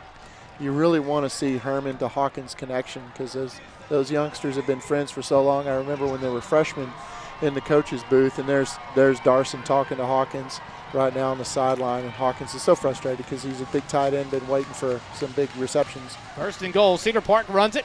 Hit at the line of scrimmage and driven backwards. It'll be a loss. You cannot give him the 8-yard line on that. There is no way he made it to the line of scrimmage. What a generous spot there. I cannot believe that. It'll be 2nd and 10. Yeah, A.J. Bradshaw was all over him in the backfield. 2nd and 10 for Cedar Park. 3:45 left in the ball game from the 8-yard line. A must stop here for the Georgetown defense. 2 receivers right. You know they're going to run the ball. They want to kill the clock. Georgetown has all 3 timeouts remaining. Pell, he'll take the shotgun snap, hand it off to Adams right up the middle. Up past the 10, drives to the 15-yard line, up to the 17-yard line. A big 9-yard run. That'll bring up 3rd and 1 now for Cedar Park. You got a big 3rd down here, and the stadium has already been rocking. Let's hope it rocks even more. A big 3rd down and 1. Let's make some noise, Georgetown. 3rd and 1 from the 17-yard line. They've got to get to the 18. If you stop them here, you know they've got to punt it as 3 minutes left in the ball game. Pell in the shotgun. He's going to hand it to Adams. Adams runs across and he gets past the 20, runs over a defender up to the 25, and he's taken down at the 26-yard line. And a 1st down for Cedar Park. And now you start thinking about time management with 2:49 remaining in the game. If you don't get some stops here pretty soon, you've got 27-yard line. You know, First down, Cedar Park. that's that last drive was so important for Georgetown. 1st and 10 at the 27-yard line. Cedar Park with a 5-point lead and the ball. And they'll take their time in the huddle. 2 receivers will be to the right as they're out there by themselves. Pell breaks the huddle with 8 seconds left on the play clock. Adams offset to his left. Snap back, hand it to Adams. He gets hit, but he breaks an arm tackle, gets up past the 35. Ball's out! Ball's out! Georgetown has it at the 40-yard line, make it the 39. Merry and what Christmas. a break for the Eagles. A chest bump knocks the coach down, but what a play. Who was it? He's coming over here to celebrate. Number 3, give it to Bryson Hanks. He's got the belt, and the Eagles got the ball. Who's got it? Who's that? Carson Guido. Number 16 or number 18? Carson Guido, number 15, came up with the fumble recovery. Big plays is what you said, Dave, are going to make the difference. Down Got the belt. Bryson Oh, Hanks knocks it out. All right, now 2 minutes, 2-minute drill. We're down. 1st and 10 from the 39-yard line of Cedar Park.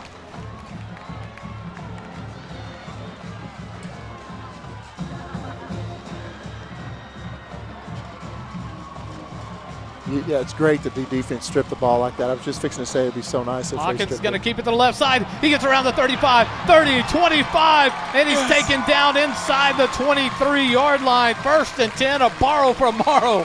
First down. Run the clock. Why is the clock stopped? There you It go. stops to reset the chains. Yeah. And now the official, now 1:59 left in the ball game. We need to burn all of this time and get the touchdown. We don't need to give Cedar Park any time here. We need to Most importantly, though, calculate it. you have to score. Forget the time. You have to score, yeah, but you want got to leave them as little time as possible. hand off to Petter around the right side. 20-yard line. Hits the defender. Runs over him. Up inside the 20 into the Smoothie King red zone. Taken down at the 22. Make it, the 17-yard line. That'll be a nice 6-yard gain for Andrew Petter. 2nd and 4. We have 307 people watching the game right now on YouTube. Darcy keeps it to the left side. Tries to make a man miss. He Breaks does. the tackle. 10-yard line. Herman down to the 5. Now to the 4-yard line. A Georgetown borrow from Morrow first down. 1:17 left on the clock. They're going to stop it to move the chains. 1st and goal for your Eagles. They'll be down at the 4-yard line. This is where we were to start. Now they got to take advantage and put this one in the end zone. 1:10 left on the clock. 1st and goal from the 4. They're really getting the ball down the field, Wally. They are getting the ball down the field. Inside joke, guys. Inside joke. 1st and goal from the 4 inside the Smoothie King red zone. The borrow from Morrow first down on the big run by senior quarterback Darson Herman. Ross offset to the left side of Herman in the shotgun. 2 receivers right, 1 left. Left side man in motion is Petter. Shotgun snap back, hand it to Ross. Ross around the side. Touchdown! Georgetown Eagles! 44 seconds left on the clock, and the Eagles take the lead. This place is going crazy. Everybody's on their feet. The LED lights are flashing. Oh my gosh, are you kidding me?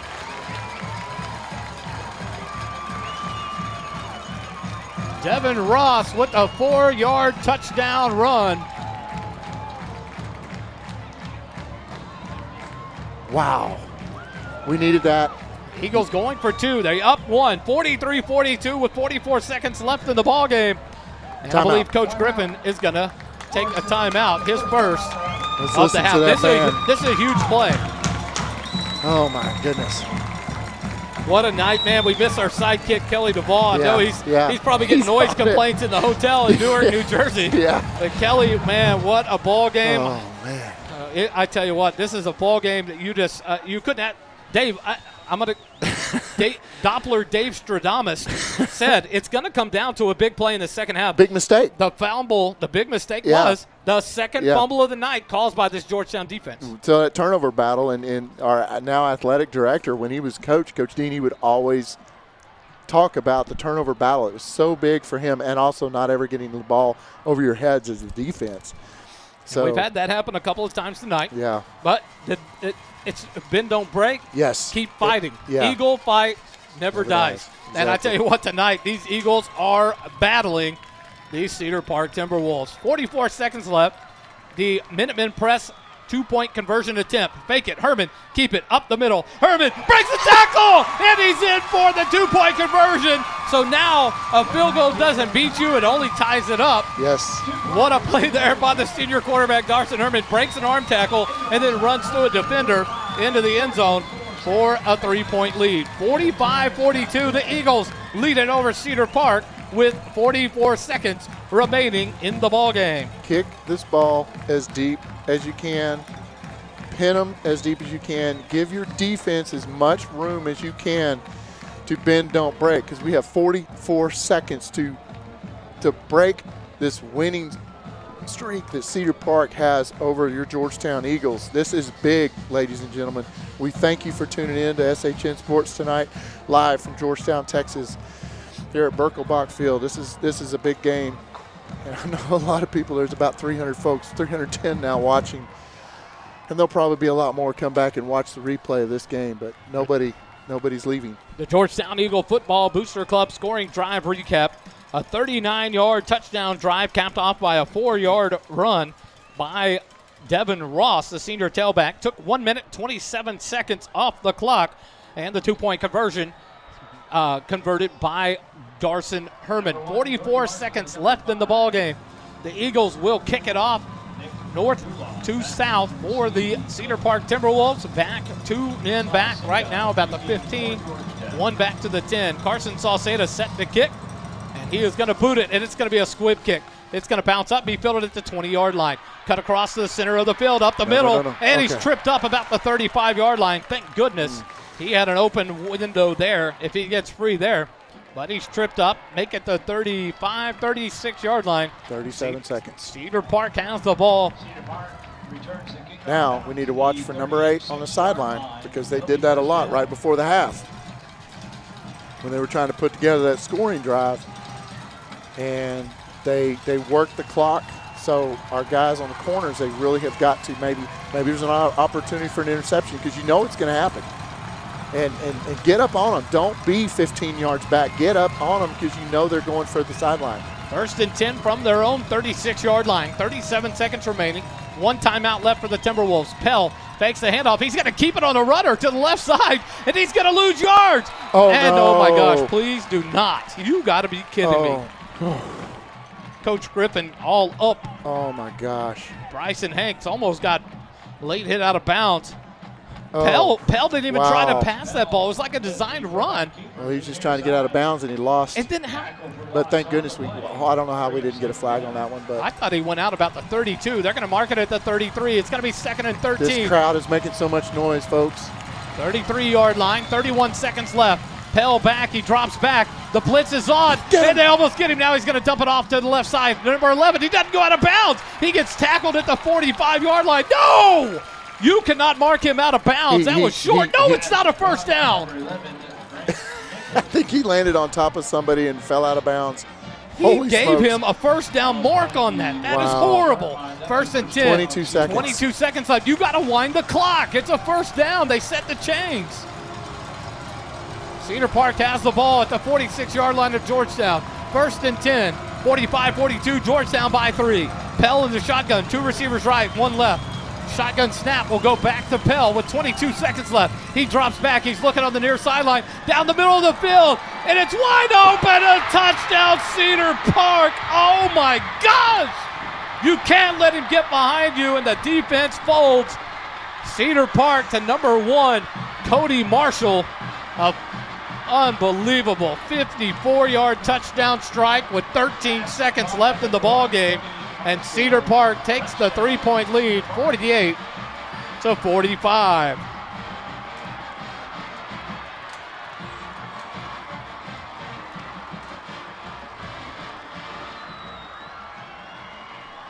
They'll go for the extra point kick and make it a 4-point game, where a field goal can't tie it up. 13 seconds left here in the ballgame. Snap back, the hold down, the kick is up and good. And Cedar Park takes the lead. Surprisingly, though, right there wasn't a penalty flag thrown on Cedar Park. Number 1, the holder, Marshall, as soon as the kick goes up and they signal it through, he takes his helmet off and starts running across the field, which is unsportsmanlike. You can't. take your helmet off. Let's see. They're discussing something on the near sideline. Officiating has been an issue for us this year. But nonetheless, a big deflation there. You put the touchdown on the board and a 2-point conversion with 44 seconds left. It's 22 seconds left. First and 10 at the 46-yard line. And Pell hangs out a 54-yard touchdown pass to Cody Marshall. So please, after the game, only Georgetown will get the kickoff with 13 seconds remaining in the ball game. 2 timeouts left. You couldn't let them get behind you, and 2 defenders got burnt there as Pell hangs it out to Marshall, the wide receiver, for the touchdown. There we go. Go back to when Texas Tech beat Texas. They left too much time for them on the clock, right? It's the same kind of thing. Cedar Park can score at will very fast, and when you leave them 44 seconds, they can score in that, quickly. And that, you want them to score, but high pooch kick on the far sideline. Fair catch signaled and taken at the 20-yard line. So it'll be first and 10 for Georgetown at their own 25-yard line. 13 seconds left on the clock. Well, but you said it, Dave. You cannot let them get behind you. No, and you knew they're going to go long with 22 seconds left and only 1 timeout. They have to. And he's thrown some big plays. He's had some big passes. And so you gotta be mindful of that. A 24-second drive for Cedar Park, 64 yards, capped off by the 54-yard touchdown pass. Pell to Marshall, and Cedar Park leads it by 4. 49-45. Georgetown has it first and 10 at their own 25. 2 timeouts remaining. That's a costly timeout, though. If you get a ball across the middle at good yardage, you want 2 timeouts. And now the Eagles burn a timeout with 13 seconds left. They didn't even get the first down play off. So now they'll turn a timeout here. And a change of possession. That's where you hate to see a wasted timeout on a change of possession where you already have time in your favor. You have a 40-second play clock after the dead ball and the change. Sure.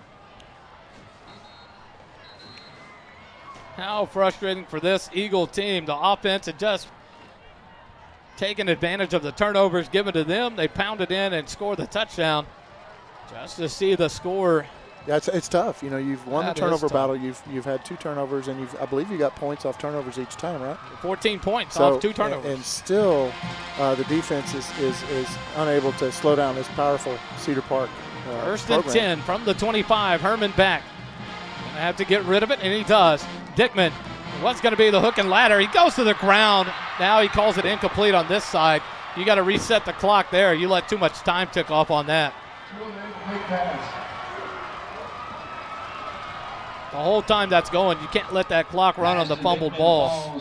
So I believe they were setting up that hook and ladder, the double hook and ladder that they did against, was it Pflugerville last year or the Weiss? One of the games in Pflugerville, they did it and played it to perfection last year.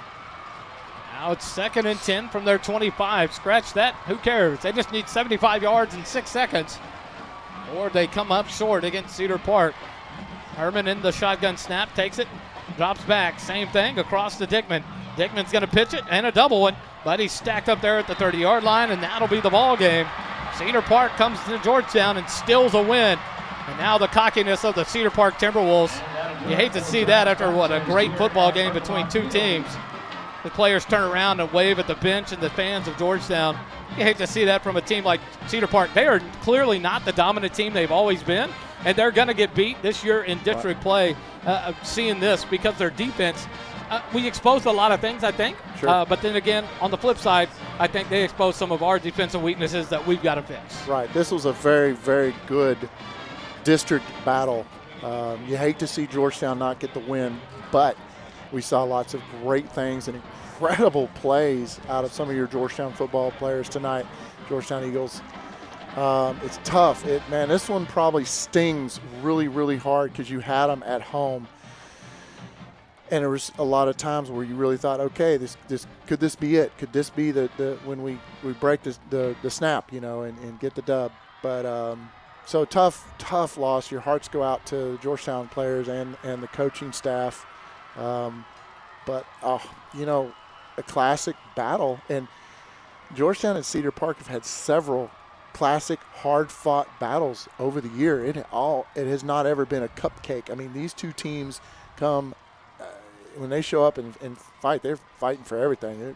Bragging rights, everything. And the thing here that really stinks the worst is that Coach talked about this at the beginning of the year before we even started district play when we chatted with him, decals with dads and everything. You're going to have to steal wins to get into the playoffs in this district. Right. You have a great Weiss football team. You have talented teams around here. Manor, Weiss, Cedar Park, Georgetown. You cannot give up wins like this. And this is the killer. When you could steal, this would be the epitome of stealing a huge district win at home up against Cedar Park with 44 seconds left. And so because you can't just assume that you're going to beat Leander this year. You can't assume you're going to beat anybody in this district. Because everybody's playing at really good levels right now. And as I try and pull up the scores from around the district to see how everybody else is doing, Anderson, of course, won last night. Right now, the only game remaining, Manor, close one with 7 minutes to go in the fourth quarter. Manor is up 28-26 over Leander. So looks like Leander got a touchdown, maybe looking for a 2-point conversion there. One of those teams will go to 1-0 in district. And then Weiss beat Hendrickson 38-21. Hendrickson now 1-3 on the year, 0-1 in district play. Georgetown 1-3 on the year, 0-1 in district play. Anderson 2-2 on the year, 1-0 in district play. Pflugerville suffers their first loss. They dropped to 0-1. Everybody's going to be scratching and clawing to figure out who's gonna come out on top of this district. It's pretty evenly matched across the board. And so you hate it. Our mic got hit there on the field mic. And so, but Coach talked about this, and you had to in this district when you look at what the district predictions were by Dave Campbell's were predicted to be finishing about third or fourth place in the district. But knowing you have good football teams in this this isn't Liberty Hills district playing Austin Crockett. You don't have a Crockett in this. You're not going to have any games like that. Every game is going to be like this. You don't have an Elgin Wildcats. You don't have a bottom-feeding team in District 11. Right. And so to not take advantage, it's still a win in it's district tough play. I mean, I'm still excited, and as you are, about the things that we saw tonight. This team is putting a lot of pieces together, and the coaching staff has done a phenomenal job coaching these youngsters up and getting them to this point where they can take on a Cedar Park team and have the lead for the majority of the game. And still a lot of learning opportunities, and they're maturing each and every week. And maybe this defeat makes them stronger, because maybe they're even more hungry, and maybe they go on a district run now, and who knows? I mean, the sky's the limit still with this team. This team has all the potential in the world. The only thing you hate, Dave, is off the defensive performance you had against Liberty Hill, this was 180-degree difference. Right. And this defense got burnt, and they got handed to themselves several times over. In the second half, they never stopped Cedar Park except one time. Right. And you can't do that to a Cedar Park team like this. You have them on the ropes.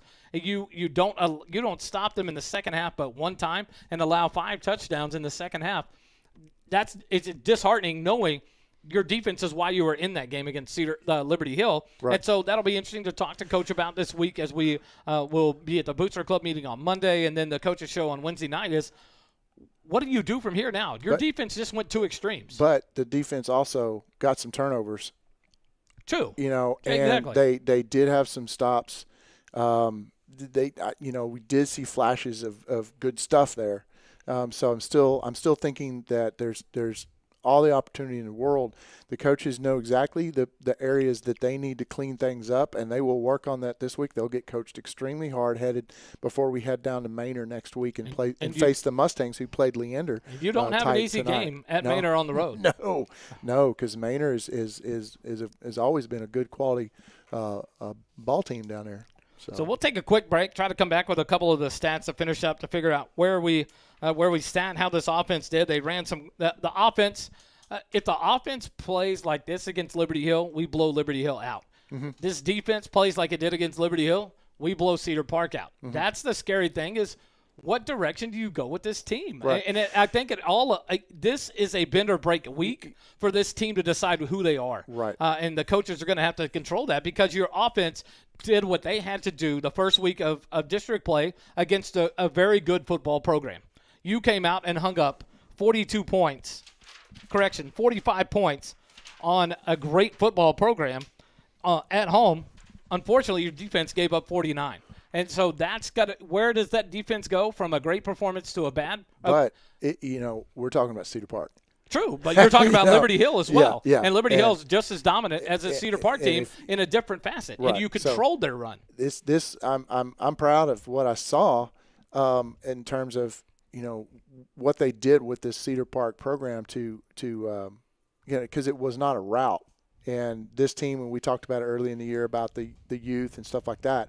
So, and Dave Campbell's talked about it in the summertime, that they're not returning very many players and stuff like that. So with that, given that we didn't have very many returning varsity lettermen, well, look what they've done against Cedar Park. It was a very, very close, tight matchup, and that's what I take away from it, that we're still going to be just fine. Like, I have no worries that, I think this is probably the toughest opponent we're going to see in district is Cedar Park. And I think from here on, now that you've faced this hard opponent with the spread offense and you've had some other really good games before district, now the rest of the season is putting all of those pieces together, all of the things that they've learned so far, and move forward.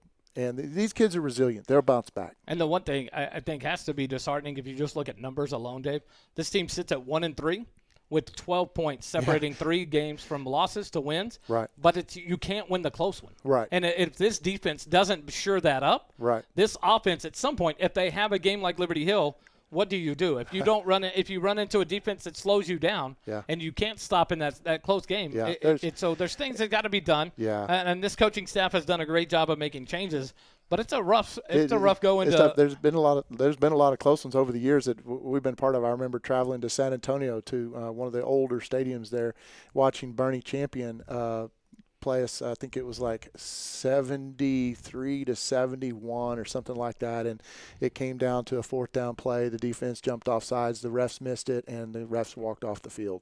So we've had some heartbreakers over the years with this Eagle program, but I still think we're going to be in pretty good shape going forward the rest of the season, because I think the coaches, we have an incredible coaching staff, and they will work with these young men and get everything right. Georgetown falls in a heartbreaker to Cedar Park at home to open up district play 49-45. Cedar Park got the ball back with 37 seconds left in the ball game and had a 64-yard drive that lasted 24 seconds. A 54-yard touchdown pass from Pell to Marshall ended up being the difference. We'll take a quick timeout. Be back to wrap things up. You're listening to Georgetown Eagle Football on SHN Sports.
Matt Morrow, your residential mortgage expert. Borrow from Morrow. Our family, your future, our focus. For your mortgage needs, remember Matt Morrow. Borrow from Morrow. For more information, visit borrowfrommorrow.com. NMLS 464148. Smoothie King at Wolf Ranch, blending goodness to fuel your greatness. Minutemen Press Georgetown is your one-stop print shop. From business cards to signage and now turnkey mailing solutions for flyers, postcards, bulk mailing, and more. Minutemen Press Georgetown can help bring exposure to your business. For more information, visit mmptx.com.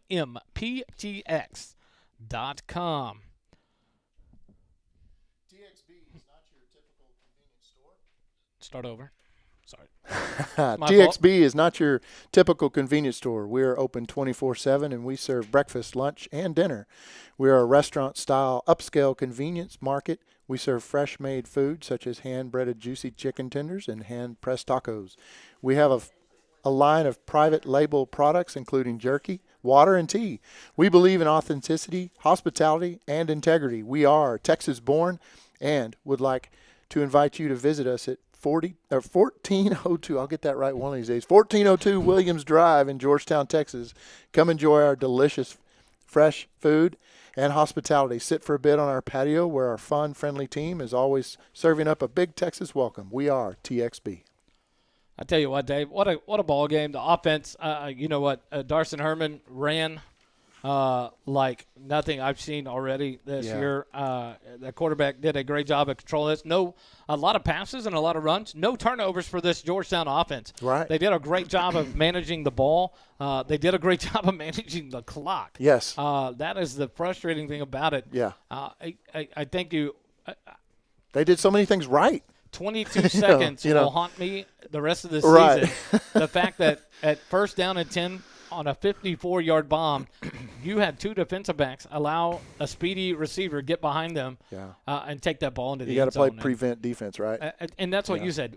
You got to keep that ball in front of you, make them burn a timeout. They hadn't used a timeout at that point. They didn't use their final timeout, and they hung one deep there. And so what a tough loss for these Georgetown Eagles. So you look at the standings here for Georgetown. Pflugerville drops to 0-1 in district play. Leander, let's see what their score is. Dave, check that score. Weiss goes to 1-0. Hendrickson goes to 0-1. Anderson 1-0. Cedar Park 1-0.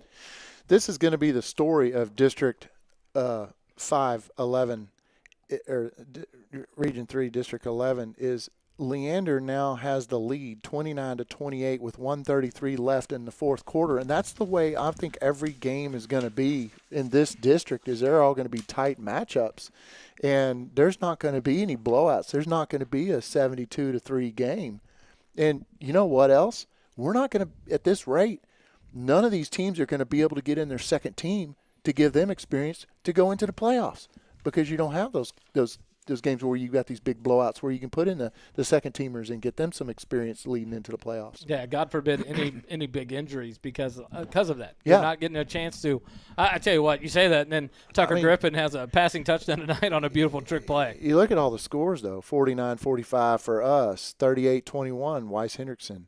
Pflugerville, 38-27. You know, every team is letting the other team hang around. They're not blowing them out. And that's what we talked about when we came into tonight. Pflugerville sitting at 3-0 on the year.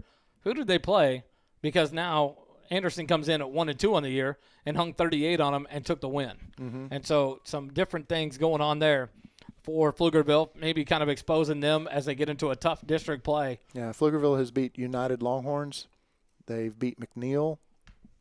And they beat Glenn. And Glenn has not been Leander beat Glenn. Glenn's been kind of beat around. I was listening to Snoop Daniels the other night, and someone asked the question is, will Glenn win 2 games this year? So that tells you about Glenn. Right. And he said it will be a tough one for Glenn to win any games because they're a young program, a new coach that came in late in July and installed a new offense, and so things will be changing there. So Pflugerville schedules some fairly easy games, and then look what happens. Their first game in district, they get beat by Anderson, which is Anderson is playing, respectably this year. Anderson lost a tough game in the Taco Shack Bowl by 14-13 on a missed extra point. We talk about kicks that kill you.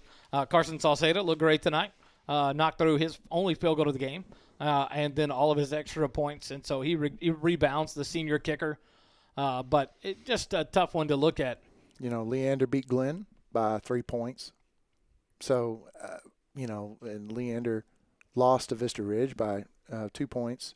And then Leander beat Cedar Creek 37-9. So Leander also scheduled some cupcake games as we get an Amber Alert. And so now they're in a tight game with Manor right now, 29-28 in the fourth quarter. So we'll see, the Leanders and the other teams, Pflugervilles and stuff, once they get into district, I mean, they're all going to have to meet Cedar Park. And Cedar Park, as we've seen tonight, is still playing at that high level. But Georgetown is also coming along. I feel like we'll be good. We'll be all right.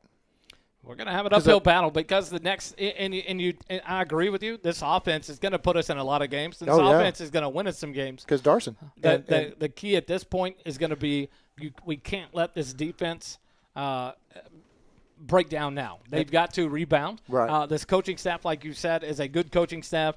They will make the changes. But the scary thing is you had 2 weeks off from a great performance from Liberty Hill. Yeah. And then you get 49 hung at home on some tough passing game. They did a great job defending the run. Adams broke free there in the second half, running hard for Cedar Park.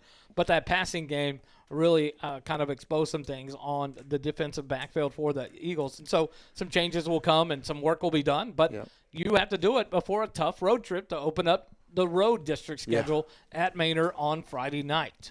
Hats off to Dominguez. I think he's my EFND player of the night. I tell you what, the young man made catches galore, but 2 touchdown catches, the one-handed diving catch, but then threw a touchdown pass to Andrew Petter. But then again, the reason he did that was because of the senior Darson Herman back there and his experience, and I think that's a big thing. But Darson has some playmakers this year that we're getting to see, and it's a lot of fun. And for the first game this season, if you really look at it, Darson to Dickman was not the main combo. Right. It was Darson to Dominguez, and that has to scare some teams going, wait, that's the speedster that they've been tearing it up with, and now they're going to this guy, Dominguez, and he just lit things up. And he's done that all year. He's made big catches, and he's done a great job. But tonight, I think he showed out. Yeah, absolutely. And so now if you are Anderson or if you're Leander, if you're Manor, you've got Georgetown coming to town, and they have got playmakers. So you've got to outscore Georgetown. And so that's the challenge now. Defensive coaches have got to get everything going really well and coach these youngsters up, and they will, because you've got Coach Patterson, and he's got a lot of years. If you go to the Georgetown Eagle football page and you look at their bios, you've got a lot of coaches with a lot of experience, and they know what to do because they do this every year because Georgetown reloads. This isn't the first time I've seen this, Wally. This has happened before, and that's why I keep saying we'll be fine. We'll be all right. Manor now leads Leander 31-29. Okay. This one also on SHN Sports, and that's going to be the ball game. Manor comes back and wins it. Wow. They are going across the field. I'm following in as Chuck Crazy, a voice of the Leander Lions, is on the broadcast there in Leander. Looks like at Bible Stadium. 31-29. Manor comes back and wins it. So Manor will come in on a high note, getting a last-second victory there on the road at Leander. So they'll come in 1-0. This team from Georgetown will come in a tough 0-1. If you're a football fan, this is a fun district to watch. That's my analysis. Next week, we are on the road. October the 1st, we'll be at the Manor Mustangs. Kelly Duvall will be back with us. I think we'll either have Doppler Dave on the sidelines. Hopefully, as long as Manor allows it, we do due diligence to check with the schools each and every week. Hopefully, we'll have Dave back on the sidelines. We love having him down there as part of the team. Kelly will be back up in the booth with me. We'll be on the road. Pregame, 6:15. Be ready for that. We'll be back with another high-flying pregame show put together by our own Kelly Duvall. And then we'll go live off that pregame show about 6:40, 6:30, 6:40, and recap everything and get ready for the kickoff at 7 p.m. Live from Manor ISD. Join us here on SHN. Thanks to all the people watching tonight. What a good turnout. We hope we made it a good broadcast. We sure had fun up here in the booth. I'm halfway hoarse and halfway out of voice to go cheer on the Longhorns tomorrow at UT Stadium. Dave, what a game. Yep. What do you take from here? A lot of work to go in. Yeah, there's plenty of work to be done. I loved what I saw on offense. That sometimes they didn't move it, but they did some great stuff. We won the turnover battle, which helped us tremendously. Defense, yes, they've got some stuff. They've got some plenty of homework to do, and they'll do it. They'll get it shored up. They always do, and we'll have a good run. We'll have a good run at the Warren through district. It's going to be a lot. You're going to want to tune in next week to watch that Maynard game because with Leander, it could be a close one. I have no idea. Maynard's always talented. They used to be 6A a few years ago. They've got a lot of talented players out there, and they've got a heck of a running back out there right now. I'm blanking on his name, but it's going to be a good one. Well, it'd be fun to bring in Chuck Creasy for maybe an interview during the week and see what his thoughts on Maynard was. Kelly Duvall, if you're still listening, hint on a halftime. Work on that for us, Kelly. Maybe a little chat with Chuck Creasy. Cedar Park improves to 2-2 on the year, 1-0 in district play. Your Georgetown Eagles fall to 1-3 on the year, 0-1 in district play. But more importantly, things to get ready for next week in Maynard. What a great game. What a fun night. The crowd has cleared out. The line in the parking lot has grown with the lights being applied. But an awesome night here of high school football. Many more weeks to come for that. Thanks for joining us live here. Wednesday night we'll be at TXB Convenience Market, 1402 yes. Williams Drive, the host of the Georgetown Eagle Football Coaches Show. I'll be there live. I believe Dave will be beside me. I'm not sure. We'll check out the schedule, see who's there with us. I think Kelly will be back in town for this one this week for all week long after he gets back from New Jersey. Safe travels to Kelly. Thanks for joining us live here tonight on SHN Sports. To my wife running the computer and the camera and everything else tonight besides doing the talking. We appreciate all of her help. Thanks for joining us here on SHN Sports. Remember, it doesn't cost you a dime to be kind. Have a good night, everybody. Eagle fight never dies.